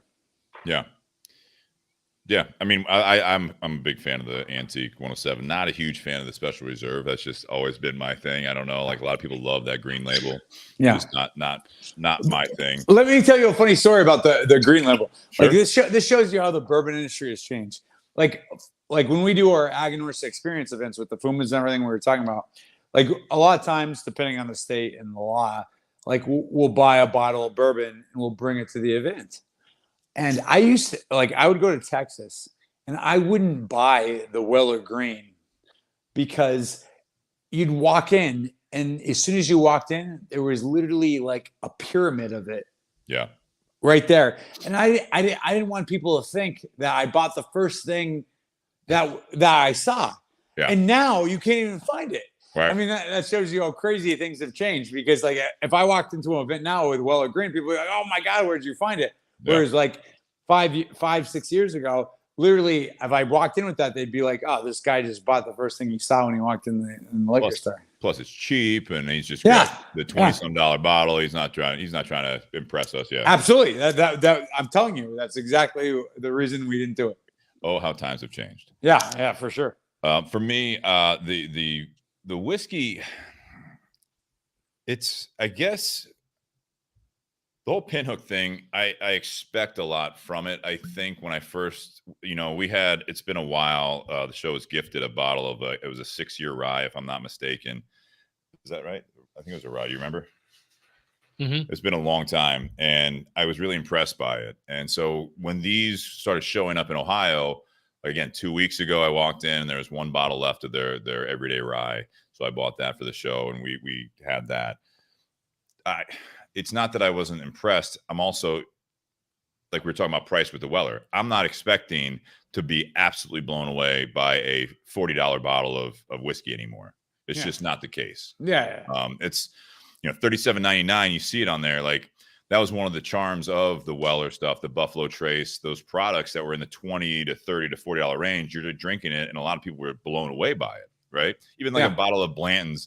The same thing we were talking about earlier in the show. It's like a bottle of Blanton's. If you had that, that's great. Now you bring a bottle of Blanton's to like a whiskey get together. They're like, that's all you brought, Blanton's? You're like, dude, I can't find this. And I've seen people buy it for like $200. You know what I mean? But it's a $50 bottle of bourbon. You know what I mean? So, when I look at this, I was hoping to be more impressed than I am. I don't necessarily think it's young, but it does have a little bit of bite to it. You know what I mean? It's a little bitey. It's not even a spice really. But I'll give the bottle a 7.5. You know, I think the bottle for under $40, you haven't had it. This is definitely one, in my opinion, it's worth trying. And I think, you know, even a 7 from Nate, it's not necessarily a bad rating, right? I mean, it's not like for me. It's not like you're not enjoying it necessarily, but would you buy this again to make sure it's always on your bar? Probably not. And I kind of think I'd agree with that. If the only time I ever drank this was by itself without smoking a cigar, Probably not. I'm not going back for another bottle very often, but knowing that it works really well with a cigar like this, I can think of some other cigars that are in the same ballpark as this one. Yeah. Maybe it'll have the same effect. The cigar is going to make me buy this bottle more often than what's in the bottle is going to make me buy it. You guys are in Ohio. You're spoiled too. You guys have more access. Well, to certain stuff. To certain stuff. The only benefit to Ohio is we're price guaranteed. That's the best benefit. Yeah. So, yeah, that's a 7.5. The cigar, I'm an 8.5. This is, like I said, when I think of Aganorsa Leaf stuff, I've been a fan of when Casa Fernandez. Again, I've only been in the actual industry for 10 years, been smoking a little bit longer than that. But this is one that I've gravitated towards as far as, you know, once you get to know what they make. It's interesting to see. You mentioned Dion from Illusion. You mentioned like Kyle from Warp Cigars. It's interesting how when you bring a third party into the mix, right? So you have all this great tobacco. You're working with them. Now they're blending with what you have. They're trying different stuff. And there is this signature thing, right? So I wanted to comment on that real quick. There is a signature flavor from a Aganorsa Leaf produced Corojo wrapper cigar. But there are some differences. And I think you'll find if you smoke this one, you smoke an Illusion original document, you smoke you said Nicholas Melillo, you know, the El Owense, you know, you smoke these, there are a lot of similarities. So if you like one, you most likely will like the other, but they do taste different enough that you might think that you're going to like the El Owense because you like this. And you're like, I actually like this one better. I like the Corojo better. I like the El Owense because there's a different expression used in the recipe of the blend, but there is some similarities there. So if you like that tobacco, and I have, that's where I look at this. This is probably for an everyday. Someone asked how much this, the cost of this cigar. MSRP is around $11. Is that right? I think it's $11.50, $11.95 on the shelf in Ohio. Yeah. But I mean, it's around 11, which is the new average. First of all, I mean, we've talked about that on the show before. This is the new average. $10 to $12 is the new average. It used to be $8, $9. It's those days are long gone. And we're just talking about it today. The Punch Rothschild Maduro. Yeah. You know, you're it was a $4 yourself. cigar. You're dating yourself now. It was a $4 cigar. Then it was a $5.50. Then now it's sitting on the shelf in Ohio like $7.95. Yeah. So that old average price of a cigar is the less expensive cigar back in the day. Now I'm talking like 10, maybe 12 years ago. It's not been that long. So, you know, 8.5 for a cigar that I know that for the average price cigar, I like the flavor. I do get a little bit of the spice. I get a little bit of that kind of the woodiness, cedar, like kind of hanging out on my tongue after I smoke it, do the retrohale. Might be a little bit of the whiskey with this one, but it's this nice flavor left on the palate between clean finish. It's a very clean finish. So yeah, 8.5. The pairing, I'll give it an 8. I think I agree with what Nate says on there is that it's not, it makes the whiskey a little bit better for me. Again, I don't know how, if we were just drinking the whiskey, not smoking the cigar, what the second glass would have tasted like, right? You know, because we always talk about that. Sometimes that initial, that, you know, 2 out of the 3 in the garage that commented on this, it was a little young, you know, all that stuff. Sometimes that goes away once your nerve endings are a little bit numbed, right? So that can get dampened a little bit. So it might be once better. You're on your 4th, 5th glass. Once you're on your 4th, 5th glass, maybe the second bottle, whatever. But no, I think that it does pair well enough together. I've smoked this cigar before. I'll smoke it again. This wouldn't be my first choice, but it's not a bad pairing. No, it's not. You know what I mean? Like, this is not a bad pairing. So yeah, I'll give it an 8 on the pairing. Yeah. But Terence, this is where we round out part 1. For those that are listening for the first time, or if you guys are used to this, you're listening on the audio only, click over to part 2. What's in a name is the topic. But I do want to thank our sponsors for everyone that has really supported this show all of you guys listening, everyone that listens every week, you guys that, are looking on the, if you're on iTunes, Spotify, whatever, we appreciate you subscribing and downloading that just to keep everything moving. And again, patreon.com/Bourbon and BS podcast. If you guys want to contribute to the show, if you want to donate a bottle just through, heck, you send us a note on Venmo @Bourbon and BS and say, hey, here's blank. Can you guys find this bottle? I'd love to have, drink it with you guys while you guys review it. That's always fun to do as well. And we appreciate the people that do that every week, every month. So guys, cheers. Happy Whiskey Wednesday. We'll do a quick intermission and we'll be back momentarily. Thanks, Terrence. My pleasure. So we keep this going. That's clear on the audio. Terrence, how many acres of tobacco does Aganorsa have? They grow. It's down there. It's qualified by manzana, which means apple. I don't know why they call it that, but a manzana is like 1.8 acres. We're close to 2,000 acres. Wow. I'd say like 1,800 acres, somewhere around there. There was a great article in I think it was Tobacco Business magazine that was all about Eduardo and the Aganorsa Leaf. It reminded me. I told you, I think in the shop, but. It reminded me of what I learned from meeting some of the Cuban farmers like Hector Luis and Hirochi, how like basically the way they grow it all, the Cuban government, Habanos SA buys 90% of the tobacco and then they hold on to 10% for themselves, for family, for gifts and all that. Yeah. I remember reading that article and the fact that you guys sell, it said I think 85%, and it gave another volume of how much tobacco is actually sold. By the way, there's holy shit. There's a picture in Cuba of bales of Aganorsa tobacco. Well, I believe that as well. No, I was asking. You can't print that stuff. Yeah. Well, they can't print it because people get in trouble. But we have a picture of a guy in Cuba with Aganorsa tobacco bales. I've also heard of the opposite, where there's Cuban tobacco sitting in Nicaragua and other places. No, that's true. But generally speaking, it's not good tobacco. It's like volado, or it's like it's like filler. Yeah. Like it's generally speaking, like what comes out of Cuba is not good. I mean, it's not bad, but it's not the top quality stuff. Correct. Yeah. That's not getting its way out of there. Yeah. But everyone's got a cousin, everyone's got a relative on this farm, and that's right next door to this farm, and they have, my cousin works there and all this stuff, and you hear all the stories, and they're legit, and it's not just like a guy I know. It's like you hear these stories, and a lot of Cuban roots that are still rooted in Cuba. Absolutely. And, Nicaragua is a great place, obviously, as well. Do you need a break? Do you need to keep going? We'll go when we're ready. Well, you go ahead and just say, hey, I got to go at any point, but we'll keep rolling here. No. I'd asked about the size of the operation, because the company that I used to work for, when I went to their farm at the time, it was about 200 acres. So your guys' operation's about 10 times that size. And I'm just trying to picture that in my mind. Like, no, it's massive, man.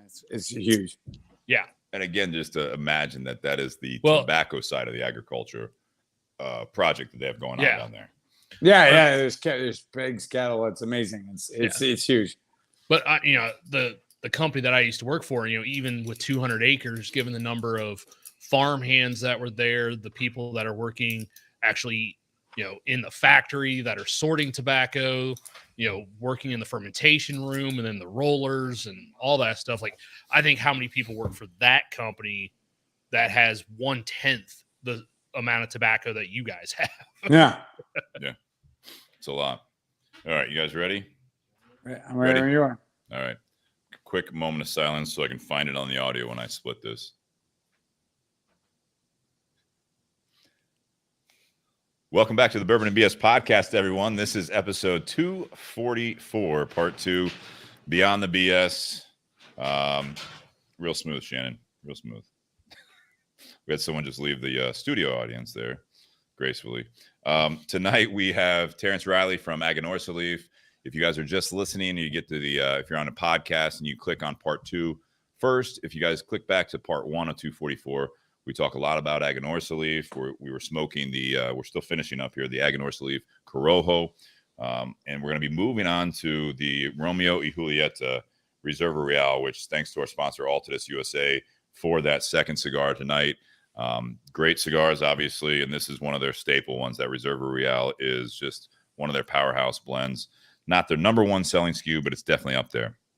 Reserva Real, I think that's number one selling SKU. See, I thought 1875 Bully was their number one. Nah, Reserva Real. All right, fair enough. All right, so it's definitely up there. But yeah, great blend from them. So thank you, Josh Bentley, for all the hard work and the continued sponsorship and support on that. Tinderbox at Easton carries both these cigars as well as the Aganorsa Leaf line that they brought in again. We used to carry them at Tinderbox at Easton when it was under the name Casa Fernandez, and now we've got the Aganorsa Leaf, Corojo, Maduro, Habano, some JFR. Trying to think what else.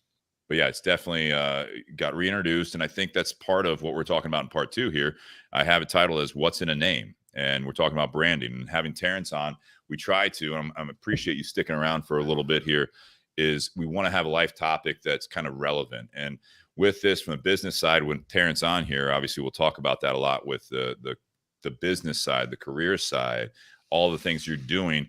And obviously there's some parallels there with you as a person and you in your everyday life is what's in a name, and the way I describe this is, rebranding is a big task. Sometimes it's definitely needed. Some will say that you're only as good as your reputation and your word, but is your name and image in line with those things? If certain aspects aren't where you want them to be, how do you strengthen your image, brand, and reputation? And is your brand and image consistent, or is it something different?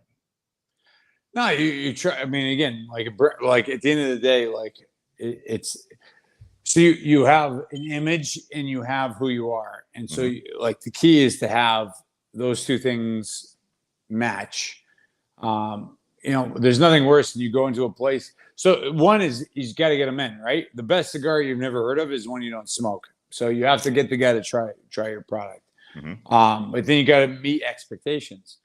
And so I think the key thing is it's very, in any business, it's very easy to jump at the easy money, to make an easy sale, to make something.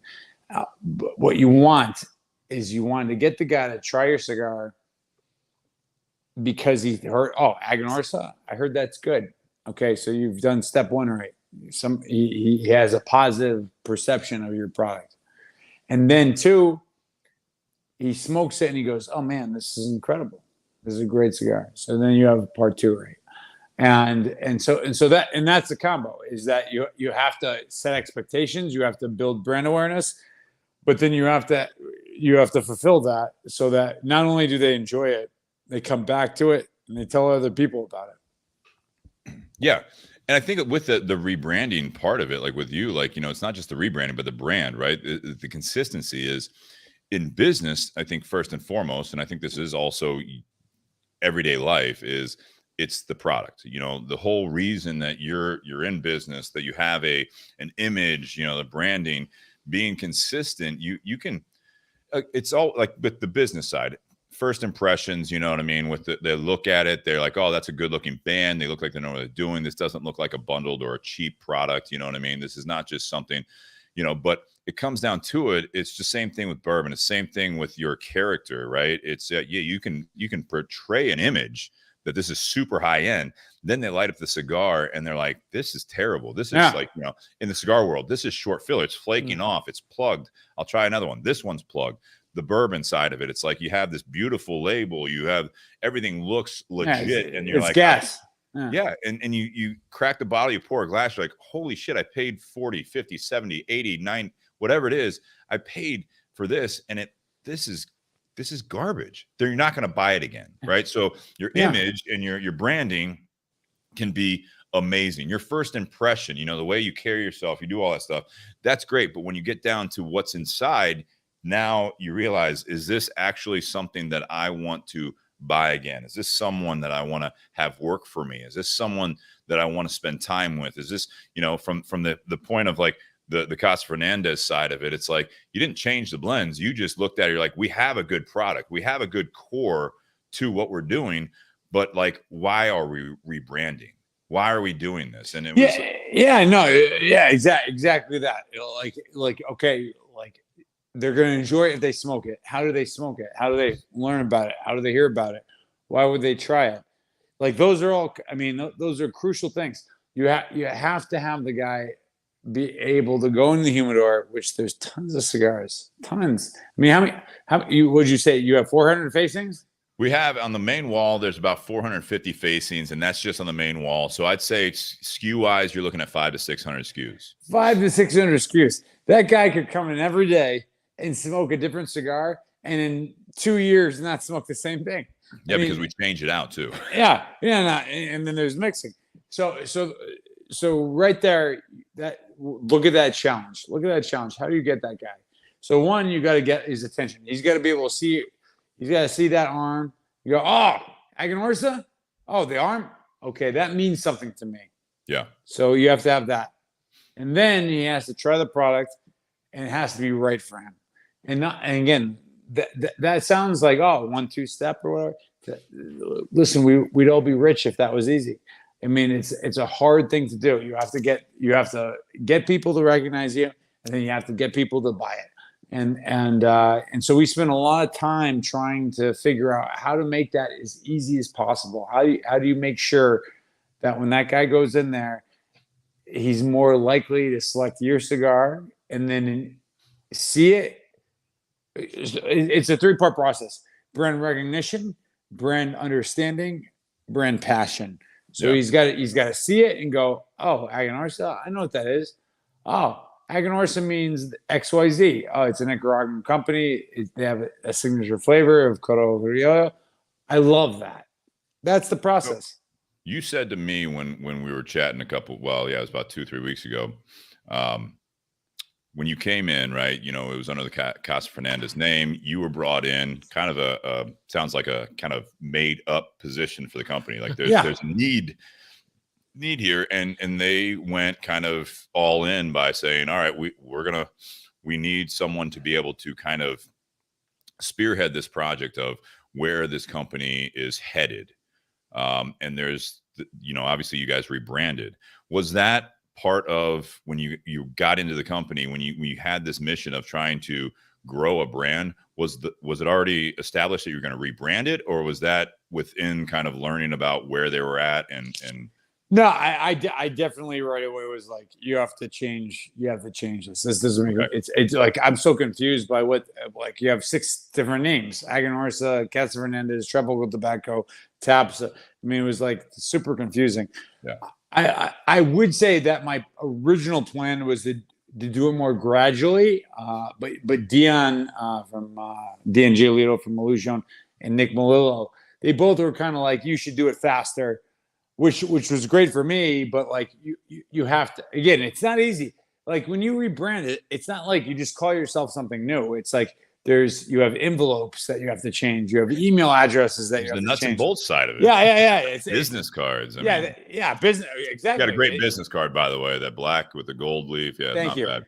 Yeah. We're trying. But it's all this kind of like simple things that you don't think about, and all that stuff has to be changed. And so I initially was more hesitant to do that because I was already changing the company's name from the owner and everything, but like it worked out really well.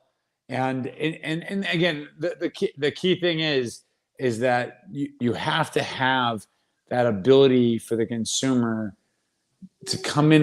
Like, again, you're busy. So people come in your humidor, they ask you questions, you help them out. But there's lots of people that either they don't even ask, or you're in the middle of something or whatever it is, and they walk around the humidor and they look around, and then they suddenly go, okay, what's this? And they pick something up and they look at it. And it's really has nothing to do with the quality of cigar, the flavor, anything. It has to do with how they identify with it. So you have to be able to grab them there. And then that guy has to light up the cigar and go, oh, wow, this is incredible. This is something that's special. I love this. And remember it. Like think about how many times you've been to, you go to the grocery. I don't know how it works in Ohio, but like in Florida, if you go to the grocery store, they'll give you like a sampling of, let's say, wine. They'll be like, oh, we have a little wine tasting here. Here, try this. And you like it. And you go, okay, I'm in sales. I'll buy this. And you buy it, and it's called Don Leoncio's, Chianti or whatever it is. Sure. Yeah. So you buy it, you bring it home, you drink it. You have to remember the name, and the next wine store you go to has to have it. Right. So think of all the all these parts that are there. So for me, what I'm always thinking about is like nobody's gonna help me. Nobody's gonna do anything. This guy's gonna walk in the humidor.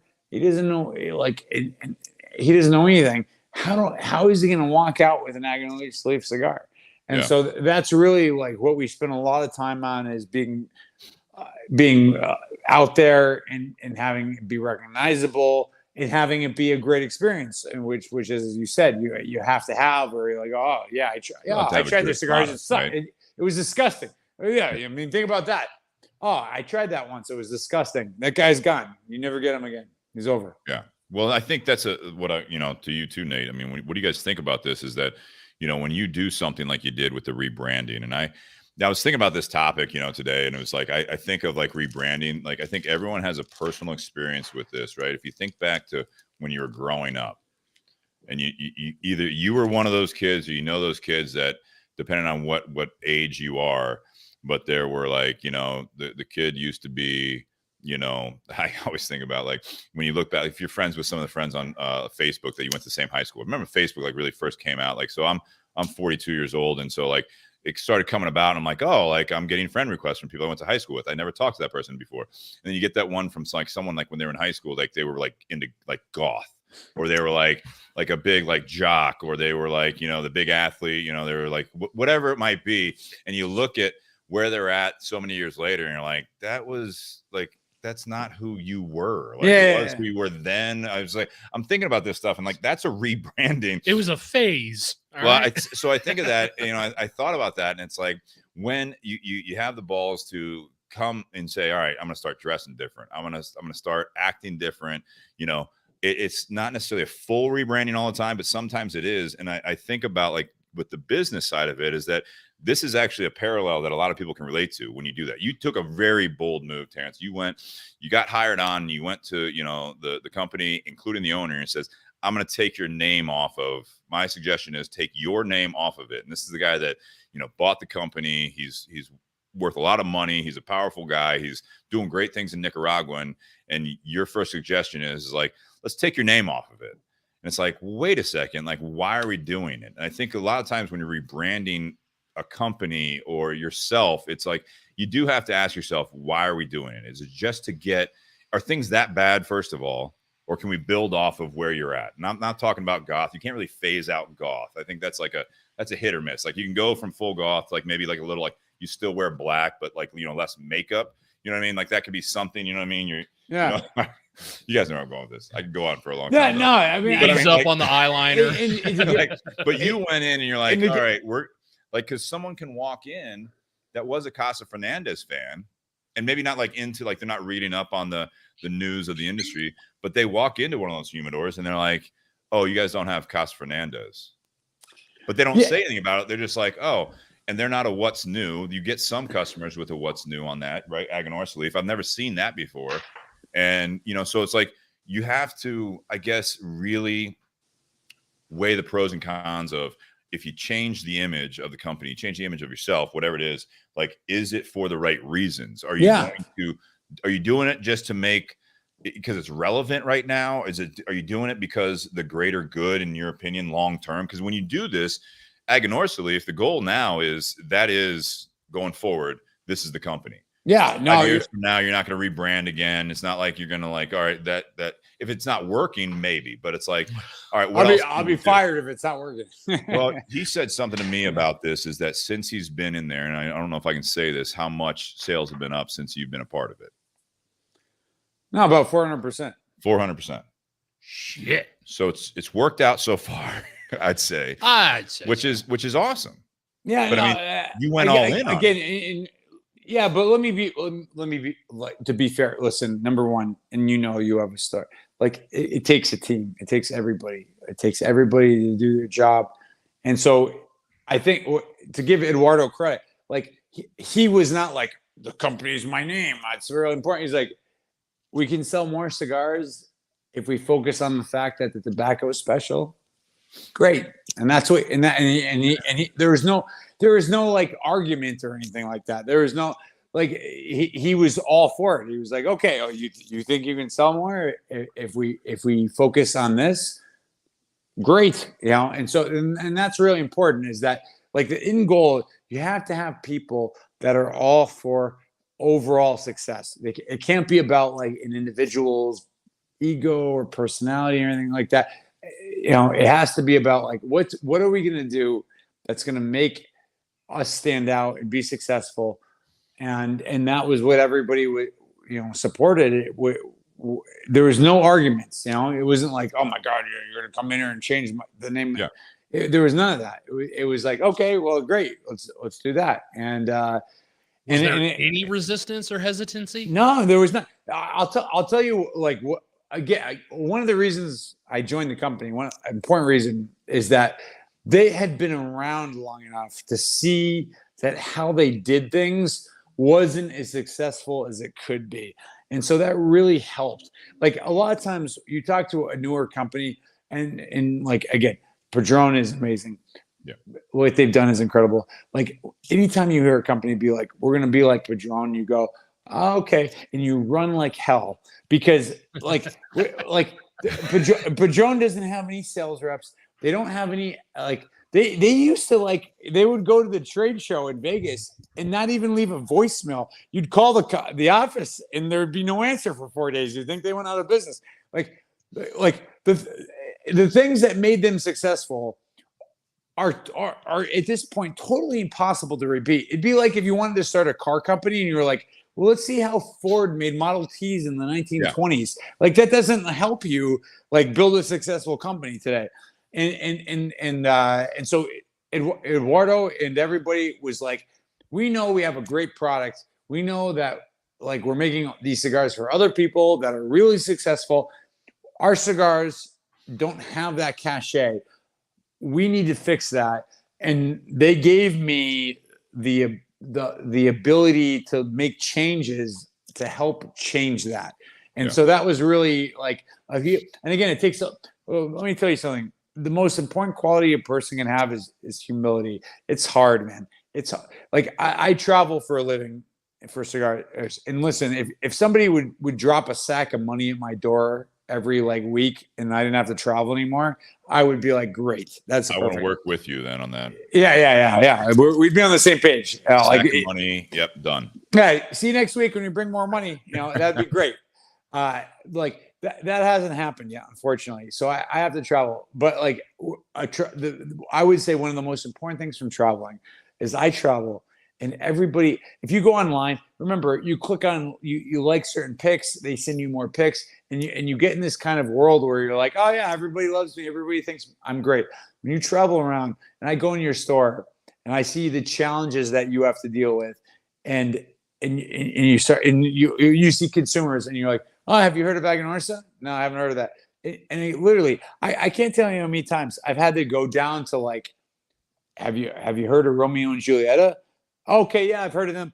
Oh, well, we sell that company that makes some tobacco. Like, they haven't heard of Illusion, they haven't heard of Foundation, they haven't heard of Warped, they haven't heard of Aganorsa, they haven't heard of anything. And so you become very, like, cognizant of the fact that, like, listen, people have busy lives. They don't spend all their time researching all that stuff. How do you get their attention? How do you get them to stand out? And so for me, like, it was really important wherever I went that they were, like, clear on the reality of the situation. And I understand it very well. Like, you create a cigar, let me tell you, you feel like it's your kid. You want to rock it back and forth and everything. Like, it's like your child. But it's like every parent thinks their kid's the smartest kid in the world. Well, the reality is that, that can't statistically be possible. And so it's like, okay, you love your kid. You want your kid to be successful. How do you do that? And so you have to have people that have deep humility to accept the reality of the market, so that I can go in there and I can come in to see you and I can say, listen, You can sell any cigars you want. 99 out of 100 people are going to come in here. You're going to sell them something, even if you don't have what they're specifically asking for. How do we make it work with you? And you have to have that humility. And if you don't, it's very hard. So, in credit to the company, they kind of accepted that and let me make changes and to names and processes and everything else. Well, I think it goes back to, I mean, again, when you're changing things, you're listening to that stuff. And Dan made a comment here, to make successful business, you must be unique and different. Don't copy anyone. You want to take some best practices. I mean, there's definitely that part of it. There are some role models in life and in business that you can definitely, you look at, like you mentioned, like Ford. It's like, okay, I can't go back in time and do all that stuff. I look at something, that you're absolutely right with something like that. But with that being unique, the closest thing to Ford that I think that our generation is experiencing is probably Tesla. Yeah, Tesla. So that's something that is like the electric vehicles that kind of like everyone kind of like messed around with it. And then all of a sudden it's like, you had Elon Musk going to be like, no, we're going to do it. It was, from my understanding, like going in debt doing it. But it's like, no, this is our model. This is our vehicle. It's electric. It's all electric and all that stuff. He went to, not to get down that rabbit hole or anything like that, but it's like that was that push that now look at where we're at, and now everyone's going to these electric vehicles not that many years later, because you saw something that whether or not you can make it work with your business, now you're making like this is possible. This is something that is doable. So you're unique, but you can take some inspiration from, again, best practices and all that stuff. But I think when you're going through, you're either starting something new, whether you're rebranding or you're just looking at where are we at, where are we failing. You have to, I always go back to the why, right? And it's like for you with the Aganorsa Leaf, it was like, we have these strengths. It's the fact that we grow some of the best tobacco in Nicaragua, in the cigar industry. We sell it. It's already out there. How do we capitalize on the fact that we're doing our own thing and make people, and it may not be overnight. I love the fact that you had the people like Dion and Nicholas that were in your ear and be like, no, just do it. It might be rocky right away because you'll lose some people, you'll get some of the what's new people. But if you do it and you commit to it and you talk about your team, if the mission is agreed upon by the company and you have clear vision of where you're going, for better or worse, I mean, there is a gamble anytime you do something like that. But the reason is because we believe in the product and we want to get the product in people's hands that are going to enjoy it. And with that, we hope to 5 years from now, where you're at now, 5 years from now, we've had success. We can build off of that success. We can tweak it here and there and all that stuff. I think more commonly these days, you see some of the big companies that are just so large, and they are looking at, like, not necessarily rebranding completely, but they are doing it maybe for the wrong reasons, whether it be the environment in the country and the world, right? They're like changing all of these things that they're more focused on making people happy, and they lose focus on the actual product. So it's like, yeah, I'll still have buyers, but then it's like, and I don't know the ideology or the core values of like Nike, for example, but it's like Nike got so big, their other companies got so big, and then all of a sudden they start focusing on like their advertising to make sure they're, and I'm not saying it's for better or worse, but they're inclusive. They're making sure that everything is like we're making everyone feel like they're with everything going on and all this stuff, and you're doing all this stuff, and it's like then you buy another pair of Nike shoes and you're like, these suck. Like, what happened to the actual product? You know what I mean? Like, you're not even losing me because I'm not like, following what you're doing with your advertising. It's like, I've been a Nike guy my whole life. I just bought another pair of Nike and they suck. And they suck. They're falling apart. Like, like you forgot about what you're actually doing. What made you the money is why you're in business, the product. Like, I want to buy your apparel like this. I want to buy your cigars. If you went into this cigar thing, you're like, we're going to focus on Aganorsa Leaf, we got the strong arm doing this. Like, we should get a mascot, like, so it's like get a bodybuilder to hold tobacco leaf at the PCA, trade show, and all of our advertising. Ton of swag. We should do all this stuff. Don't worry about the fact that like we didn't have a good crop. We don't have good tobacco. Like, they'll buy it because they know us. And then it's like, over time, your priorities have shifted to a point where it's like now everything's failing because all you're trying to do is make people happy. And it's like, well, that only goes so far. You want to make sure that they're happy. That's cool. But they also want to enjoy what you're actually putting out. That's the longevity there. Like they'll support you online and social media, but they won't buy your product. Yeah, we're not selling yachts, you know. Like it's not like you buy one and it's like, oh, it's a $30 million sale or something like that, you know. So you have to be committed. I think intent is super important. It's like, what are you trying to do? Are you trying to make a buck? Are you trying to like, oh, let's get some money out of this person? Or are you trying to like make sure that person has a great experience? And you like, again, and I go back to retail on the salaries. Like somebody comes in and your attitude is, I want this person to leave being thrilled with coming here. That's a totally different experience than like, how much money can I get out of this guy before he gets out of here? Right? It's two different things. And so like you have to have that. And it's hard because the thing is this, is that like 9 out of 10 people totally appreciate when you do that. One person takes advantage of you. One person, and that one person tends to spoil it. It becomes like, you know, you leave your door unlocked. 9 out of 10, 99 out of 100 people, you know, don't break in your house. One person goes, oh, he leaves his door unlocked. Let me get his money. And so it's hard to do that. It's completely necessary, but I understand it's hard. Is that like, it's like, listen, I'm putting myself out there. I'm going to try to provide you as much value as possible with no expectation of return from you. I'm doing this purely to give you something. I'm not expecting a return on investment. And when you do that, truly, people appreciate it and they'll give you 100 times what you gave them. But there's always the chance that some guy just sees, oh, this guy's a sucker. Let me bleed him dry. So it's a hard thing to do. But it's crucial if you really want to build a true brand. I mean, that's the whole thing. For me, it's like I spend a lot of time looking at sales numbers and all these different things. Honestly, when I walk into a shop, when I go into your shop, I don't look. It's like, what are we going to sell this guy, or what's this guy going to buy today? I'm like, where's the product? How much product do they have? How enthusiastic are they about the product? Does the staff know about the product? As the consumers come in and I talk to them, do they know about the product? Like that's what, like, and the sales come. The sales will be there. If I go into a store and the guy's like, Terence, I love Aganorsa. Look at our display. And the display looks great. And then some customer goes, you're the Aganorsa guy. Oh, I love Aganorsa. Like the sales will be there. The sales will be there.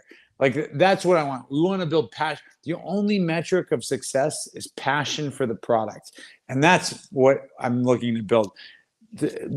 Once you get into and again, we're all in business. If we don't make enough money, we all go to business. I get it. It's completely fair. But like once you start becoming transactional, where I'm like, Steve, you know what?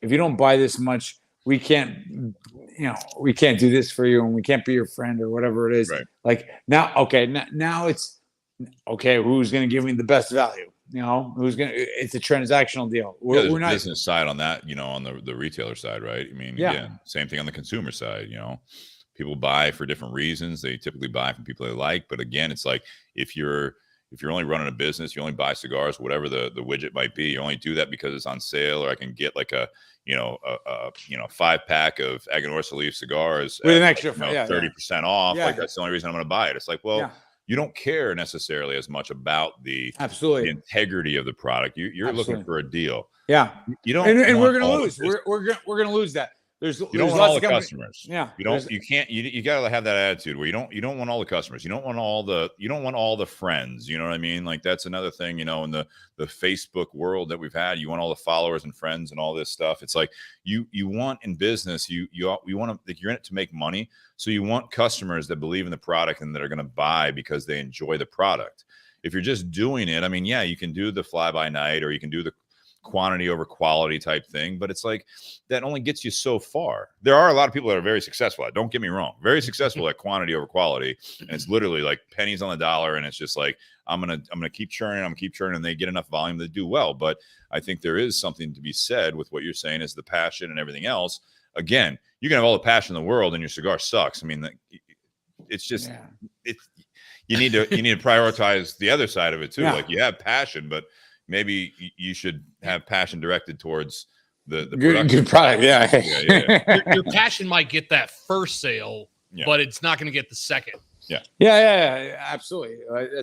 And again, there's, like you said, there's companies that are super successful that do that model of, purely logistics, but there's no point in competing with them. It's, again, you get in the boxing ring and the guy, has super knockout power. You don't want to get into a slugfest with him. It doesn't work. And it's the same thing. And so, like you said, it's for us, it's like we take, like, our company motto is literally, the cigar is a conduit to good relationships. What we're trying to do is build relationships. And when you have that, the sales will be there. The sales will be there. And so, but like, once it becomes like, oh, Steve, you didn't buy this much this year. Okay, well, I'm not gonna talk to you. Like, okay, yeah, now it's transactional, and now it's a whole different ball game. And unless you're the big guy, you're not going to win that way. You're never going to win that way. I think getting out there is a way to do that, because that does happen in a lot of businesses. You'll have people, whatever the product is that they've never actually bought the product. They don't know how it's made. They don't know what goes into it. And all they're doing is sitting around a conference table and saying, like, how can we make more money? How can we, cut here? How can we produce more here? How can we make this work where we're going to do it? Well, again, you're losing focus on the brand. What's in a name? Like, that name goes a long way.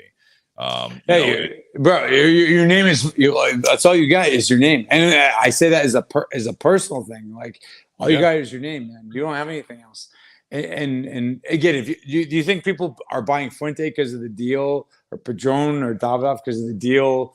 They're not buying it because of the deal. They're buying it because they connect with the brand. Yeah. And the brand, has been true to itself for a long time, so that brand means something. And that, we're in a product that doesn't have, like, I've never talked to anybody, maybe you have, you've dealt with more people, but like, nobody's ever been like, what, the best cigar I ever had is, it was raining and I got fired from my job and my wife divorced me, and I lit up this cigar and it was the best thing I ever smoked. And nobody's ever said that, I haven't heard that one. I have talked to a lot of people, and that's not one. I have, shared a drink over, with someone that was around that moment in life, and that was a good drink. But I think that's a little different. Not necessarily cigar wise. Yeah. So So the point is that like, it's like, you'll talk to a guy, what's the best cigar you ever had? Oh, I got promoted, and me and my boss had a cigar. I had a kid, we all smoked cigars. I had a hole in one, we all had cigars. It's an experience-based thing. Yeah. So you want to, like, show people that, like, hey, one, we have a great product, and two, this is who we are and what we stand for. So they have a clear distinction of it. So when they light it up, it means something to them, and it adds to their life. And I know that sounds like some, bullshit, but like, and I think that's pretty accurate. Yeah. What do you think about that comment from Ray? The issue with society today is that no matter how hard you try to maintain your integrity, there are always people out there trying to poke holes in it. Yeah, no, so it's you too. Absolutely. And so the key thing you have to remember is that, like, listen, are you good with you? Are you good with you? That's what matters. You can't, listen, I try to make everybody happy. It's super important to me that every retail partner we deal with loves dealing with us and is happy with us. But you know what? It's impossible. You can't make everybody happy. So you say to yourself, you know what? If I'm doing everything I can to be a good person and be a good partner and be somebody that's reliable and honest and true, and if you're really doing that in a genuine way, that has to be enough. That has to be enough. Because, I mean, again, Steve, how many times has somebody been like, you're like, are you serious? Like, they want you to do something.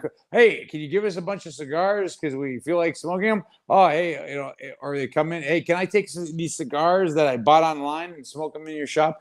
Right. And it's like, yeah, sure, you want to make but like you can't make everybody happy. You can't. And Gotta so be able to say no. yeah, you got to be. It's a huge thing, and so yeah, people are going to start judging you and trying to tear you down. But if you're really doing what you believe in and what you feel is the right thing, like that, you got to focus on that. Right. What You about you, can, Nate? you can smoke your cigar. Just buy one of ours first. Keep the lights on. Yeah. And to be honest with you, I mean, to me, honestly, if I was a retailer, you guys are. I find retailers to be super accepting of that. Like, it's like nobody's ever gone into a restaurant and been like, "Hey, can you bring me a glass of water? I'm gonna drink I'm gonna drink a beer I bought at the liquor store across the street, or Right, have a hamburger." I'm gonna bring my own bottle and Yeah. then, drink No, water. nobody would ever accept that, So like, yeah, of course. Hey, I just got, I'm sure there's exceptions, but like for the most part, it's like you come in my store.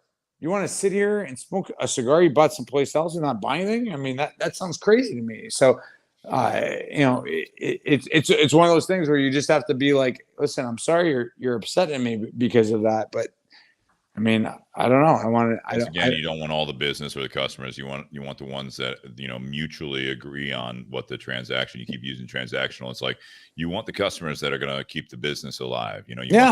You don't want all the friends. You want the friends that are going to give you, as much benefit, hopefully, as you give them. Yeah, and Steve, let me tell you, like who's your friend? The guy that says, "Oh, Steve, you got a business? Let me come support you," or the guy goes, "Oh, Steve, you're my friend. Give me some stuff for free." I mean, who's your friend? Yeah, I agree. Nate, do you have a comment on what Ray said? Well, it's kind of like a numbers game. You're not trying to make everyone like you. Yes, you have your reputation, you have your integrity that you're trying to maintain, but that's not going to make everyone like you. That's not going to make everyone your friend. You're just hoping that the ones you have are solid. So I mean, you don't have to have a lot of friends as long as you have some really good friends. You don't have to have every customer as a retailer. You want to have some really good customers that constantly come back over and over. And when you're in a retail business, like a cigar shop, hopefully you have a few dozen or 100 customers that are coming back repeatedly. You're not going to make everyone happy in a retail setting because they come in looking for a particular cigar, you don't have it. Well, right then they don't necessarily like your shop.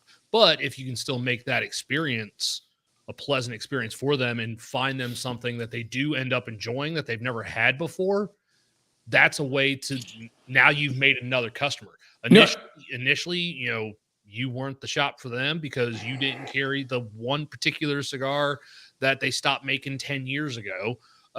But you found something that at least made that interaction. Yeah, I mean, the key is no expectation. Again, you go in the shop. I never go into a cigar shop and feel the cigar shop's owes me any business or should buy anything. You go in there and be like, okay, how can we provide value for you? How can we help you be more successful? How can we make it be valuable that you have us in your store? And you focus on that, and that's where you are. When it's like, oh, I'll buy this and you should be supporting us, and that's a losing cause. Well, I think it goes into just everyday stuff. I mean, I remember I haven't been a part of it in a while since I've been working in the cigar industry, but like networking events, same type of thing, right? What's in a name type conversation there is, what do you remember more about an interaction with someone if you are, say, in a business atmosphere, right? Is it someone that just comes in and just like starts telling you why they should carry your stuff, what they offer, what they're about? They talk about themselves. They talk about the company. That's all they do. And then you walk away from the conversation and they feel like they did their job. And at the same time, you're sitting back there. Not once they don't even know what I do. Yeah. They don't even know what would benefit me. You know what I mean? They didn't ask any questions. They didn't, it's pure conversational. I think where you live or die on that is that it's not necessarily you just want to like work that person or that party. You want to have a mutually valuable experience with that. If it doesn't work, it doesn't work. But at the same time, it's like you want them to at least realize that you may have at least even if you faked it, you cared about what they could get from this relationship. Yeah, The business side of it. Same absolutely. thing. You have the friends that all they do, you talk to them, that you see their name pop up on your phone, and you realize that it's like, I'm in for at least 30 minutes of them telling me about their life. And at the end of the conversation, it's just like, okay, well, I'll talk to you later. And you just realize, and they don't, that they didn't ask. You said nothing about your side of it. All you see their name pop up and like, well, I got this amount of time that I'm going to give them to tell me about everything going on, positive, negative, whatever it might be. But there's no mutual value there. And they look at you as like, oh, I can always trust this person, or I can always like count on this person. But there's no mutual, I guess, respect there. And I think with business and everything else, it's like when you are who, as good as your name, as good as your reputation and all that stuff, is like, do you really count on that person? And I think it's something that people can learn, that sometimes they need to be called out on it to realize it. It's like, hey, I've known you for this many years. We've been in business for this many years, and not once have you been in my store. You've not once asked me how things are going. And you wonder why numbers are down, is because every time you come in, you just tell me what I need to bring in. Every time I talk to you as a friend, yeah, it's a give and take. Every time I talk to you as a friend, you don't even know what's going on in my life, because and it's like, the reason I don't always pick up anymore, the reason I don't buy your product anymore, is because I'm tired of it. I get more value. I get more fulfillment, from these relationships in my life. And I did value this, but it's like, you need to go through, in a sense, a rebranding, in a sense that your brand, your reputation is just, you are a taker, and it's not always ill-intended. It's not always intentional, but it's something that it's like, you're not good at your job as a salesperson, because all you do is tell me how I would benefit from you selling me this. Yeah. It's all you. There's no like, what do you need? Hey, let me stop talking for a second. Tell me about your day, type of a thing. Yeah, Steve, you don't wake up and go, you know what? I just don't have enough problems. Maybe somebody come in today and like give me some of theirs. I'm pretty sure you've never said that in your whole life. Sometimes expect it, but I don't say it. But so that's the thing. So like you have to put, again, this is where empathy comes in, humility comes in. It's like, listen, you guys have a store. Yeah, you have the vast majority of people come in are going to buy something. Why would they have us? Why would they recommend us? And you have to have a reason for that. And if your reason is that, like, we're a great company, we make great cigars, then there's lots of great companies. There's all sorts of people out there. You have to come in with that humility. And it's like, listen, we want to be successful with you. How do we make that work? What do we have to do? What can we do that it's going to make that process easier for you? And and that's really the I mean, again, that's across all industries, but I feel that's super important in cigars right now, because like, I think the traditional model is you come in and you like wheel and deal, and you kind of like starstruck the guy, and he buys a bunch of cigars from you, which even if he does, like, how is it going to sell? How is it going to move? How are they going to, how is that retailer going to get the consumer to buy it? If you don't think about that stuff, if you're not coming in with like, listen, it's super important to me that tobacco, Tinderbox Easton is successful at Aganorsa. Like, what can I do to make that happen? If you don't come in with it, and even then, there's no guarantees. But like, at least if you don't come in with that attitude, I feel it's super hard to be successful, because like, it's this mythical world. It's like you have 500 facings. Every person that comes in, you could recommend them probably 30 cigars. Why would they recommend yours? Like, they don't work. You don't work for us. You don't work for the retailer. Right. You're the manufacturer. Like, what? Like, how is that going to happen? Like, and it's super arrogant to believe that, like, I'm entitled for you to do that for me. Well, I think one of the biggest like turnoffs, and there's something here that so I'll put this up here. Bobby says, relationships. I know it's a little. Yeah, it's relationships that So he works in a cigar shop in the Philly area, and they don't carry many smaller boutique companies for that reason. They talk, they sell, and then they disappear. and then just don't show back up, right? So they disappear because they made the sale and they just assume it's going to take off.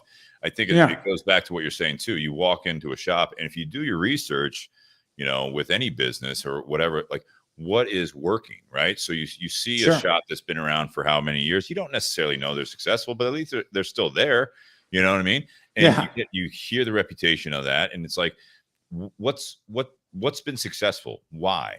These questions, right? You know, that's the best way to do it, is like, why does this brand work well for you?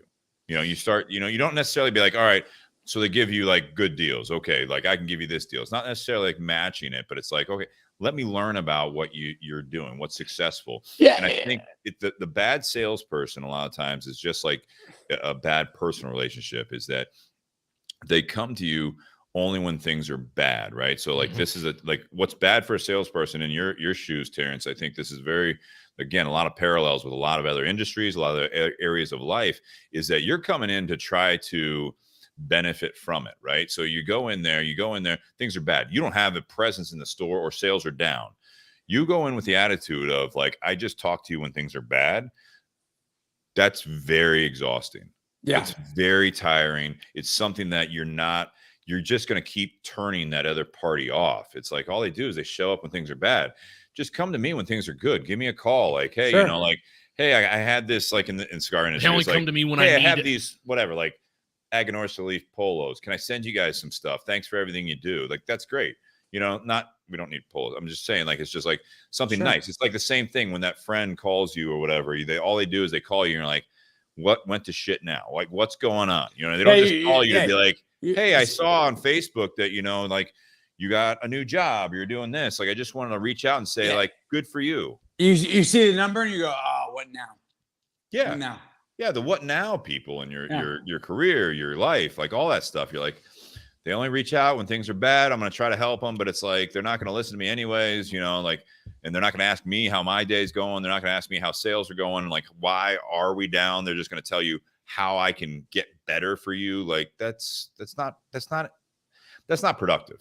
Yeah, I know. No one wins. Yeah, and it's like anything. It's like when you're down in your life, if you have 5 people that you can call on that will really be there for you, you're lucky. I mean, that's a high end number. And so so the idea is that, like, okay, like again, what we try to do, hopefully successfully, is that okay, we're going to be there for you steadily, good times and bad. Now, again, when you're super high and you're doing great and you're like, you know, can we get more and more stuff? Like, we don't do that. But at the same time, like during COVID, we didn't change any deals. We didn't change. We just kept doing the same things over and over again, because the idea was that, listen, this is not going to last forever. People are not going to be sitting at home with government money with nothing else to spend it on other than cigars and booze for the rest of their lives. I mean, this is not going to be a normal situation for the rest of our lives. So let's keep that in mind as we have promotions, as we do things.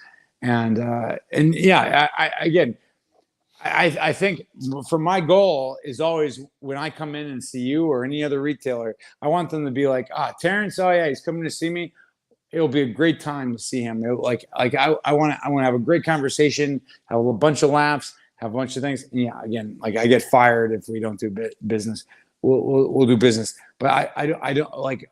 I'm not coming in there being like with dollar signs or anything else. I want you to be happy and feel good and feel that you can rely on me and all those types of things, because that's really the long term. What makes the difference is that, well, if there's a problem, he'll fix it. Like, you know, if he says that, it's true. Like that is gold, man. I mean, that's so in life, it's hard to have that, you know, and there's so few people that you can trust. And so we really approach it that way.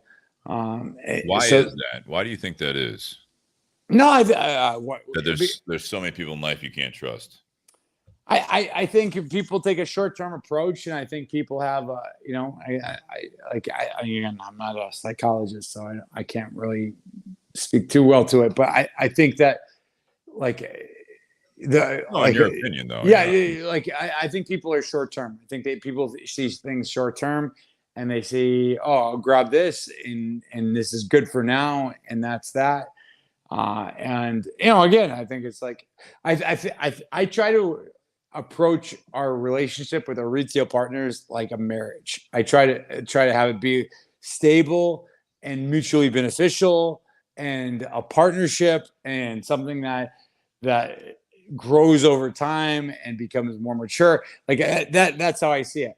Now, like, again, like it's the same thing like a marriage. There's all sorts of opportunities to take short-term advantage. Constantly, there's that constant temptation where the guy gets some money, or something happens, or whatever it is, and you can really grab that if you want, which is nice in the short term. You show good sales numbers or whatever it is, but like in the long run, is that good? So I think, to answer your question, you have to have a sense of value. Like for me, what would be horrible always for me is that for you, Steve, to say, I dealt with Terence, and Terence didn't do what he said. He's a scumbag. He told me all this stuff, and he didn't do any of it. And that would kill me. Because for at least that retailer, that's now your name. Yeah. That's your reputation. Well, and forget how impactful that is to business or anything else. That would like kill me if you said that. Like it would be devastating for me. And so for my thing is that, like, whether they go to you or whoever else, I have to say, oh, have you dealt with Terence? Oh yeah, he's great. He says he does what he says. He'll help you out. He'll support you. And that's really important to me. And so I think that's what it is. I think you have to have a sense of value for your who you are as a person and your reputation. And I think that's really important. And I don't know. It's easy for I know it's hard. There's so many times where, like, hey, you got a child support payment or whatever it is, and you get this guy to buy a little bit extra, so you get a couple $100 extra to make that payment. I'm not judging anybody, but like for me, it would be devastating if somebody went to you guys and said, "Hey, have you dealt with Terence?" And you were like, "Oh yeah, that guy's a scumbag. He promised all this stuff and he never did anything." Like that would I be think doing what you say is a big part of that, right? Yeah, doing what you're saying.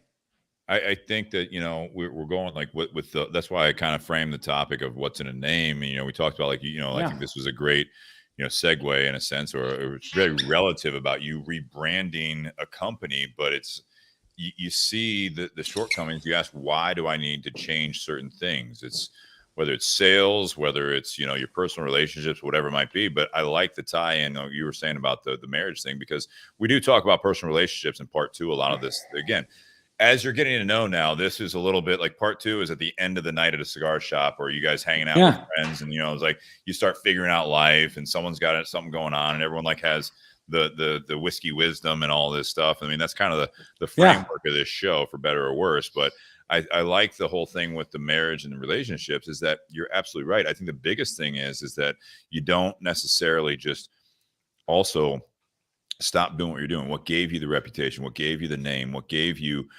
you say that it's not just about your job or your business. Like, you can always get another job. Yeah. But it's like you want to be able to get another job because you have a good, like with you moving to Aganorsa Leaf, it's like you had a reputation that you brought with you that got you this position. That also gave some trust there. Yeah, my never value stopped is working. But you never stopped working. That's the biggest thing. You never stopped. You don't just go on the first date, the first job interview, you present your best self, and then 5 years later, you don't just say, "Okay, we've grown 400% since I've been here 5 years," and then you just sit back. Like, because there is a little bit of, especially in sales, but also with life and like a marriage or relationship, whatever it might be, it is a lot of the, "What have you done for me lately?" When you say, like, don't you remember that time that, you were so happy because of this? And it's like, that was years ago. Like, we haven't gone on a date. Like, as you talk about marriage, we haven't gone on a date. Like, I mean, I'm divorced, but it's like one of those things, like, we haven't gone on a date. We haven't done this. You never do this anymore. You used to do this and all that stuff. And it's like, well, you have to keep putting the work in. You know, the true absolutely. reputation is, I think, your core character and how you be consistent with The that. daily effort. The daily effort. Yeah. Again, you know, there's virtue is its own reward, because it's got to be about that. Like if you think that people are going to be like, oh, you're so great, Steve, it's got to be because it's about you. And so, like for me, like I always joke, the only title that matters in a company is owner. If you don't own anything, they can call it, you know, you can be chief garbage disposal, chief. It doesn't mean Chief garbage disposal. yeah, like whatever. I mean, it doesn't make any difference. Like you can call people whatever you want. You're either an owner or you're not. But yeah, you remember that time I cleaned out the garbage disposal when you guys were like at a standstill, and you're like, yeah, that was. We've had so many other clogs since then. yeah. You haven't done shit. yeah. Congratulations. So for me, like my value is my name. So I have a, you know,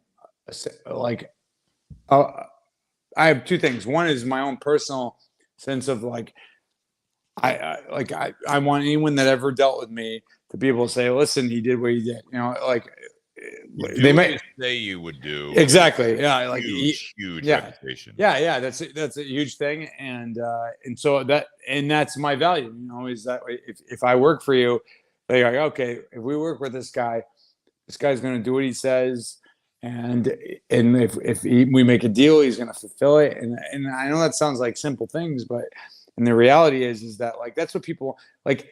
What's the worst thing, man? Like you have an employee and you're like, oh man, is this guy going to show up? Is this guy going to steal from me? Is this guy like when you can truly trust somebody and you can spend your Sunday or Monday or whatever day of the week you take off, if you take off any, which is, you know, whatever, probably not like, but like if you're not at this shop and you can say the people that are there are going to handle it and treat people well, and like that is incredible value. I mean, that's an amazing thing, because otherwise you'll drive yourself nuts. Well, plus what you were saying about when you did actually, you know, come into Aganorsa Leaf is the same thing. Everyone's on the same page. You share the same vision. Yeah.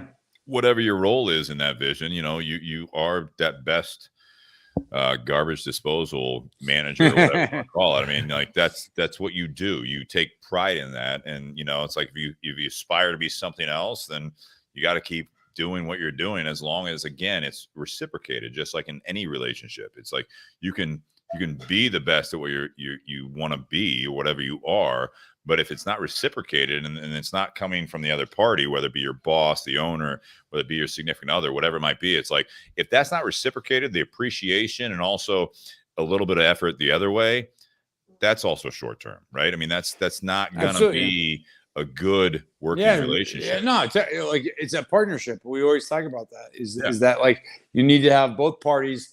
Like for me, always, this is the key thing. Is like, what's the like? I talked to one of our reps. He was going down to Georgia to visit his accountant, and he was like, you know, we want to do better with them. And I was like, he wanted to be able to go in with like kind of set deals or something. And I was like, listen, find out the intent. Yeah. Does this guy want to do better with us? Is it important to him? Does he care? If he does, that's one situation. If it's purely transactional, that's another. So what's the situation? And so that's how I always view any relationship is that like, listen, I'm going to come and bring my best. I'm going to throw everything I can at it. If I come out to your store for an event or like, I want you to be as successful as possible. I want to bring as many people in as we can. I want to have it be great for you. Are you bringing that same attitude to me? And if you are, that's where the magic happens, is where you have two sides that both want success for the other. It's not about like, how much can I get out of this guy with giving him as little as possible, or like, I don't want to do much. Let's see how much I can get out of it. Like, that's no good. It's like, okay, we're both coming from a good place and we're trying to make sure that the other side is happy to deal with us. You know? Yeah, it goes both ways, right? Yeah. You got to kind of find, you know, what's worth your time almost. I mean, when I was a sales rep, I had a huge territory, had, you know, about 200 accounts. What was your territory?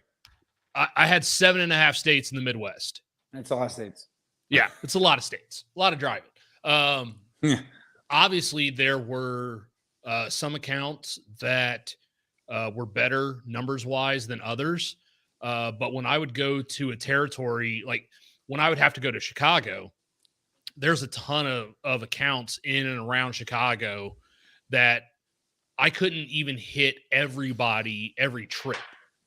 But there were accounts that I knew that because they reciprocated that level of care back to me, because they carried product or they brought in more facings, those were the ones that I kept visiting over and over every time I was in town, because we had a good relationship that worked well for both parties. They bought cigars for me, great, but they also sold those cigars. Because I've been in both the retail and the sales side, I've seen it where there are a lot of shops that they will take care of the sales reps that they feel care about them. Yeah, absolutely. I mean, again, and listen, let me tell you, I have so much respect for people that do that. You're driving all over the place, you're away from your family, you're out till the X hour, and then you got to go to a hotel, and then you get up early and you're in the next state and everything like that. It's a super hard thing. And so I think one of the problems in the business that is getting better, but it's not there yet, is that everybody thinks everybody else's job is easy. People go, retail, guy comes in, throws money at you. You could sell whatever you want, sell our cigar. And then the retailer says, you sell cigars. All you have to do is go around and smoke cigars. Give us a better deal. And then it's a manufacturer. You just got to roll cigars. All you have to do is sit. Everyone thinks everyone else's job is easy. It's a fair. And the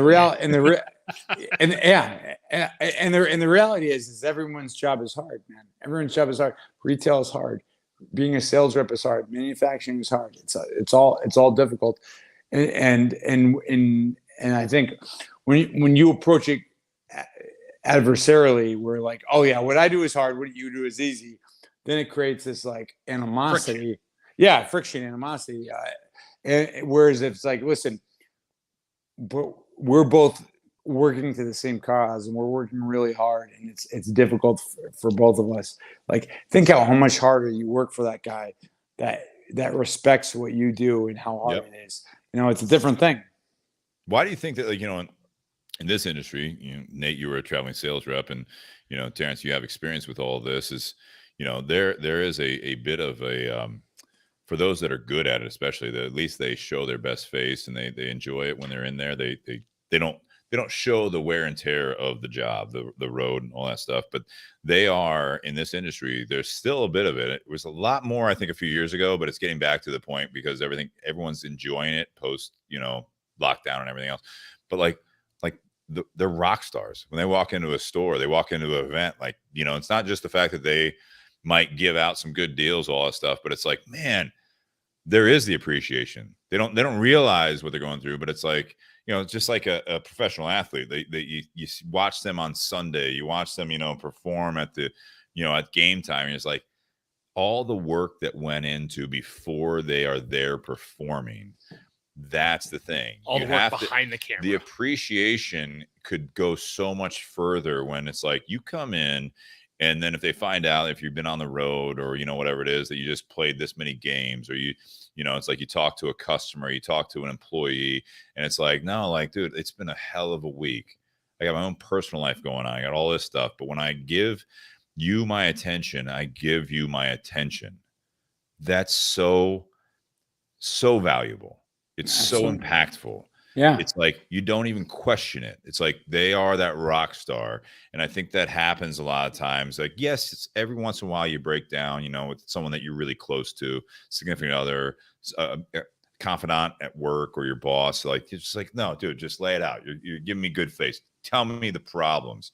But that's that reciprocation there. But like in the industry, when you show up to an event or whatever, and you're in the cigar industry, or you're the whiskey or whatever you do, and it's like, man, this person just has it all together. Like, they are living the life. And it's like they were on their laptop until like midnight after they were on the road all day, did an event and everything like that. Now they have to put in orders. And it's like they're sitting in a hotel eating shitty room service or whatever at the hotel bar by themselves. That's that is a rock star life in the beginning. In the beginning, and then like years later, you're like, here I am in another. I don't even what town am I in? I You know know what that I mean? It's hard like, way. Jesus Christ! I can't tell you how many times I've woke up and I don't even know what state I'm in. And so you're like the rock star that says, thank you very much, Cleveland, and you're in like Missouri or whatever. You know what I mean? No, that was Spinal Tap. Hello, Cleveland. We're in Milwaukee. Yeah, Hello, exactly. Milwaukee.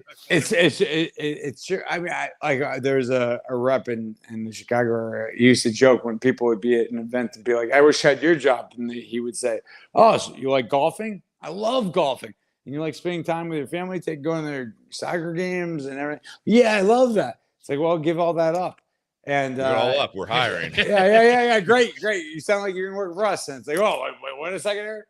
And so again, as soon as they invent the teleportation device, I'm gonna be the first purchaser of it, whatever the cost. But like, you fly in, you drive, you go here, you go there, and let me tell you, like. It's like what makes it worthwhile is the events and interacting with the people and having that is absolutely worth it. But that whole bundle behind it is difficult. It's a hard thing. I mean, I can't tell you how many guys are divorced or like it's a hard life and it is and like again it's a catch-22 because. We're not in North Korea working in a nuclear power facility like with growing a third head because of exposure to nuclear reactor. I know why you say you're living the dream. I got it. Yeah. Like we're absolutely like we're blessed. So like you want to be careful in not being too negative. It's like listen, there's thousands of people in the world that would give anything to do what we do, and so you want to be respectful of that. At the same time, it's tough at times because you're like you love what you do, but there is a high cost to your life to travel around and to not be home and to do all this. And so it's and then again that's where it comes in, like when I go into a store. I think what everybody assumes is everybody else's life is better, right? You go into a shop, you think, oh, this guy's, look at this. It's both optimistic and very depressing. Yeah. It's like, look at Steve. Steve's living the dream. Look at all these customers coming here. The guy's probably a millionaire. A podcast in his garage on a Wednesday night. You're like, well, Thursdays suck. I'll just tell you that right now. The guy's I'm busy on Wednesday night, so I have no social life during the week. What am I, chopped liver? All right. Yeah. So my girlfriend is in the garage right now. I'll say that. God bless have some benefits. But it's one of those things where you kind of like assume, but it's hard for everybody. Grass is always greener, right? Yeah. It's always, and so realizing that when you go in, they go, listen, this guy has all sorts of problems. Number one, you could have personal problems I know nothing about. You could have cancer. He could be going through a divorce. His parents could be on their whatever it is, and then he's got his business. Business could be bad. Like, and so if you really come in with that empathy and that compassion for like what a person goes through, and without expectation they give return. And like I said, it's super hard. It's super hard to not expect return because some people will take advantage of you. But if you can do that, most people will be like, this person cares about me and wants to work with me and will help me. All right, I want to work with this person. And that has really been a big difference for us is that it's really like, listen, let me tell you, great. Let's do a great event. Let's make a lot of money. How are you? Are you okay? Is everything good? And when people believe that you actually care about that, it's incredibly powerful. I think go ahead. Well, I remember when I was first in retail, the shop that I was at, we were doing an event, and the sales rep was there for the event and everything. And, that shop was usually doing events like every 2 or 3 weeks. So we'd see a lot of sales reps. Yeah. And this one particular rep, the entire event, they just sat in a chair and talked to whoever was in the lounge. At no point did they ever actually go into the humidor and work with customers. And there's only 2 people working. So, and a lot of times we're, the ones working at the register checking people out. We didn't always have the ability to go into the humidor and work with every single customer, but the sales rep is here. The sales rep's supposed to know this product and know more than the retailer about that product. But all they're doing is just sitting in a chair and, eating the food that's being cooked on the grill. They're not actually helping the store. They're just there. So when I then became a sales rep, like that is something that stuck with me. So when I was doing an event, I wanted to be that rep that was actually in the humidor trying to work with every single customer. When it came to the holiday season and I didn't have to travel as far because of the holidays, I would try and go to, one of my good accounts that was in the area. So like say I would go to Tinderbox at Easton during the week before Christmas. That's when they are the busiest. Like I'm going to go in there. I'm not just going to hang out. I'm not asking the owner for a sales order right before the holiday. Like, no, I'm going to go in there and help. Yeah. I'm going to go in there and help Build them out business. and Build be business. another person on the floor to try and make things easier and smoother, because I know, because one, that's what I'm there for. Like I'm a resource. There have been a lot of times where I've hung out in cigar shops when I was a rep and I was just hanging out there, talking with customers in the lounge and whatever. And then all of a sudden someone walks in and they ask a question about the product that the company that I worked for. And they would just come over to me like, hey, the sales rep's here. Like, why don't you ask them that question? And then there I am as a resource for them to be able to answer that customer's questions. And, the people that were working there at the shop appreciated that effort. And so because of that, it then reciprocated later down the road.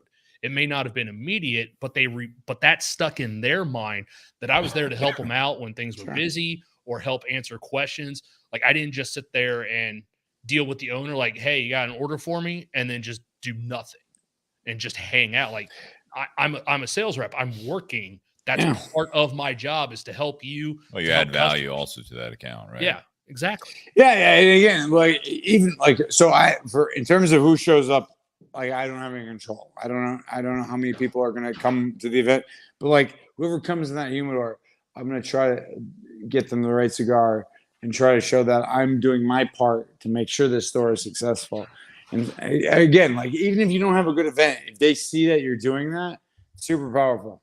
Well, and when I was a sales rep, that was back in the day when sales reps were allowed to hand customers free cigars. Yeah. You're dating yourself.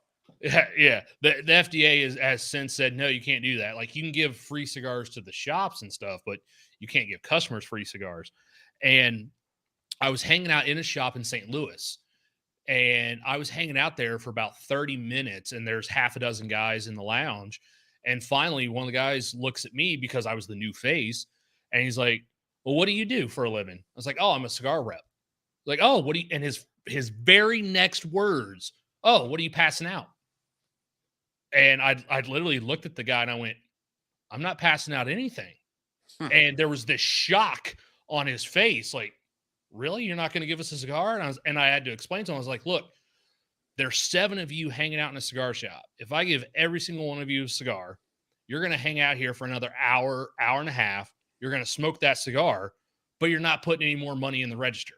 Yeah. So I'll tell you what, you go buy 2 of my cigars. I'll give you, yeah. And then I'll give you one. Yeah. And the guy was like, well, I don't know anything about your product. I was like, cool. What do you like to smoke? I'll tell you what the shop carries from my brand that'll be up your alley. Like support the shop because ideally they're the ones supporting me too. Like buy a couple of my cigars from the shop and then I'll give you one. I will work with you in the humidor. I'll answer your questions. I'll tell you whatever you want to know about every single cigar that my company has in that humidor.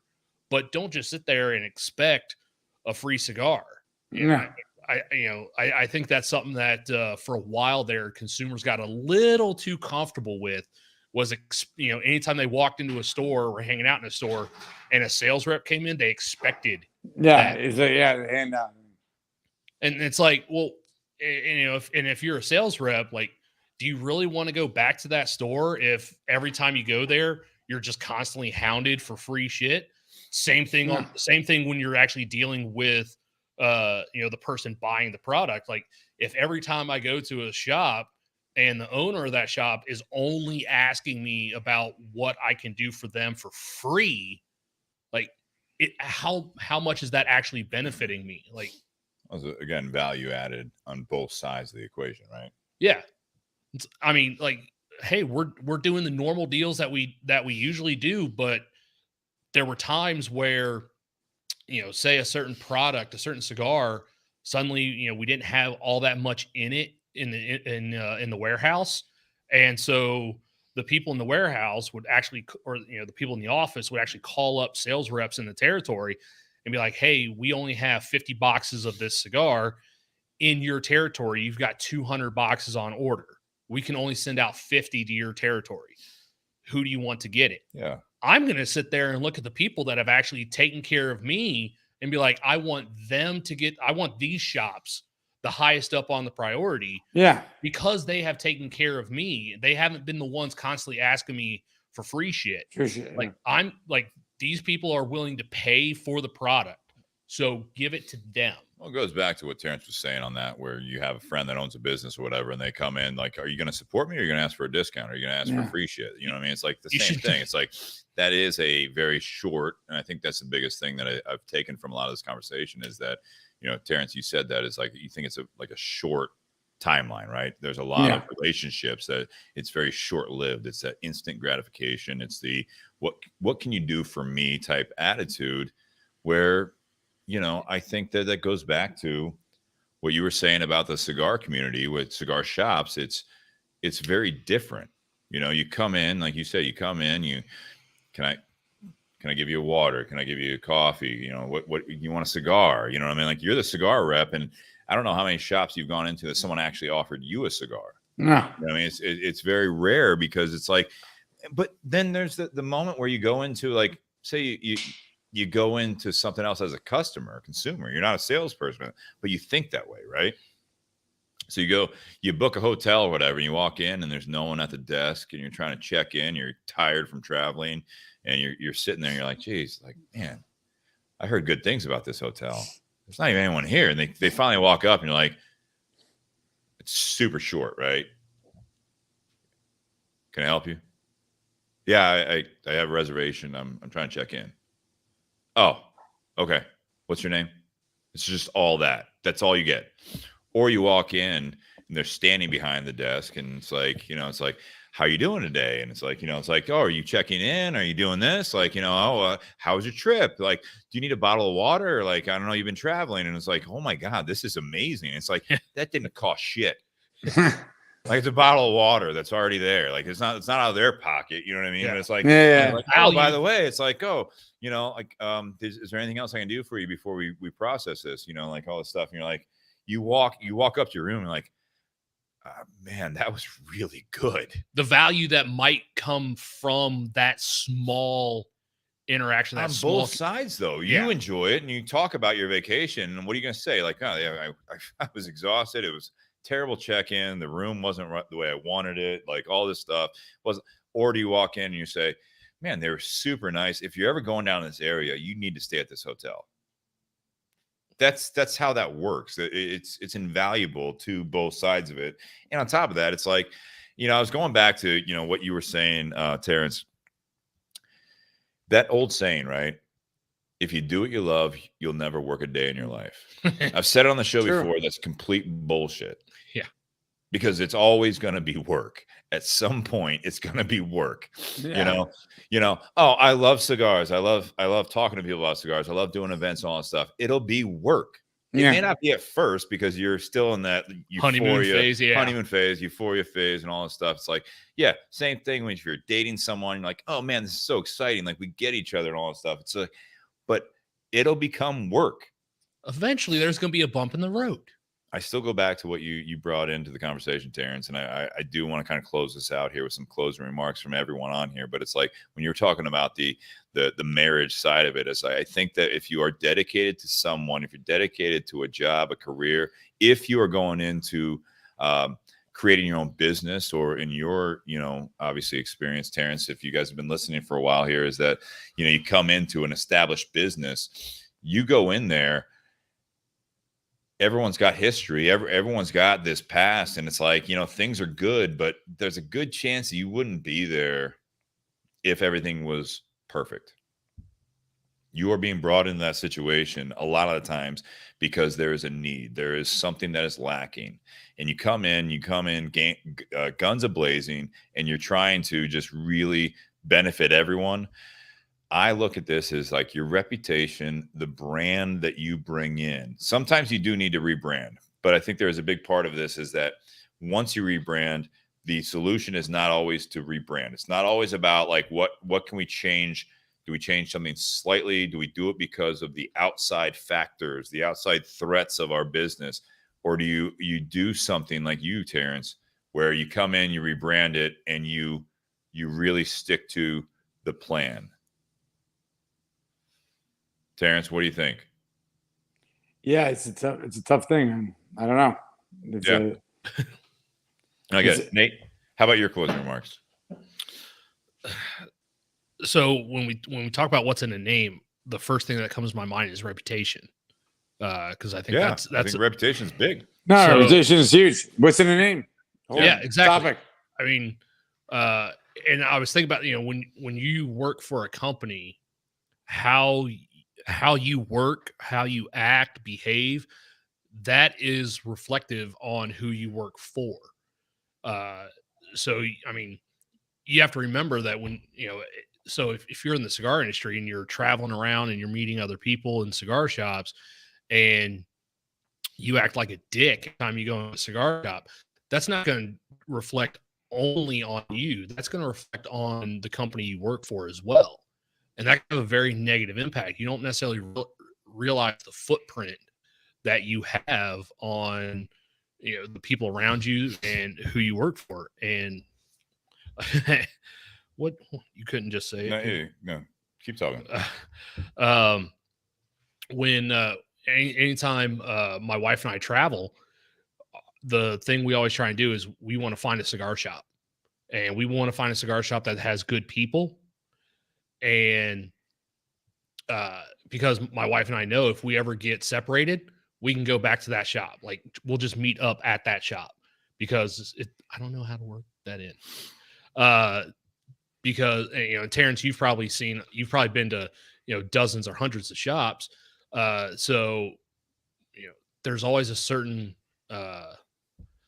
there's always a certain level of familiarity and friendship and camaraderie that you see in those shops. And, every time we go there, my wife and I try and find that, because we know if we get separated, like, just meet back there because they're going to take care of you and you're going to be safe. But that shop has to have your reputation to be able to do that. If you don't trust the people that you're there talking to, you don't want to go back. Mm-hmm. That's that reputation. That's because now that has their name. What you talked about, Steve, then that person's not going to recommend that place ever again to their friends. Last year, this time I was in Nashville and I found a great shop. And when I got back, I told you about it. Mm-hmm. And you went and visited there. Some other customers from the shop, they went there as well because I had mentioned their name and talked about their reputation. Absolutely. It is about the reputation, right? You want to create the best image of you, but for the right reasons. And I think that's the biggest part of this, right? Is that you do that because you have a mission, and you know what that clear mission is. And I think that's what Terence was talking about, is that you want it to be that set goal, right? The set path. You want to do all that stuff, but it is tough to sometimes keep everything in check on why you're doing it. Mm-hmm. You got to stay pure. You got to stay to your core. You need to do all that stuff. And I think that this is something that we all need to continue to work on. But I do appreciate, all of you guys, the comments and everything else listening. You guys have been amazing. Terence, thanks for being a part of it. We lost him on the feed here, but I do appreciate him being a part of this and sticking through part 2, because that was the reason we did this topic, was the fact that, we wanted to talk about branding and rebranding, what's important about that and why you do it. That's always the case, right? If you're doing it for the wrong reasons, it's short-lived. If you're doing it for the right reasons, hopefully you're going to stick with it, and people will rally around you and be a part of it. So, guys, happy. Oh, I got an empty glass. That's like a faux pas here. Appreciate all you guys listening this week. And next week we got, I forget who we have on next week. Is it Barrel yet? Is it Barrel Craft? Let's take a look here. Yeah, I think it's Barrel Craft because the week after that we've got the subscription person. No, we got Mikey Zahn actually. So we're very interesting. So Mikey Zahn's been in the cigar industry for a long time, and he has I think a subscription service, and he sent us a couple of packages. So we're going to be talking to him next week remotely again, and I look forward to that. And we have the whole month of November booked out. Looking forward to some great guests. We do have a new person from Barrel Craft Spirits. We have Rob Wilson from Rocky Patel coming back on. We've got some good stuff. I'm trying to get some good guests in December as well. Trying to get Tim Oskiner on. I know you'd love that. Let me know, because that way I can wear one of the autographed hats I have. We'll do all that stuff. But guys, thank you very much. Happy Whiskey Wednesday. Thanks to all our sponsors. And if you guys want to contribute to the show, patreon.com/Bourbon and BS podcast or Venmo at Bourbon and BS. Also, Tinderbox at Easton in Columbus, Ohio. They carry the Aganorsa Leaf, and they also carry, obviously, the BS Cigar Company. That we have the Romeo Reserve Real tonight. And we appreciate the support from them, and also BS Cigar Company, and all of you guys. Share, like, subscribe. Hopefully you guys follow us on Facebook, on YouTube, on all the podcast apps as well, and also the Bourbon and BS community page. If you guys want to be a part of that, we'd love to have you be a part of that as well. So, guys, happy Whiskey Wednesday. Enjoy the fall weather if you're in the area. That's good. Cheers. That was good ting. Cheers, guys.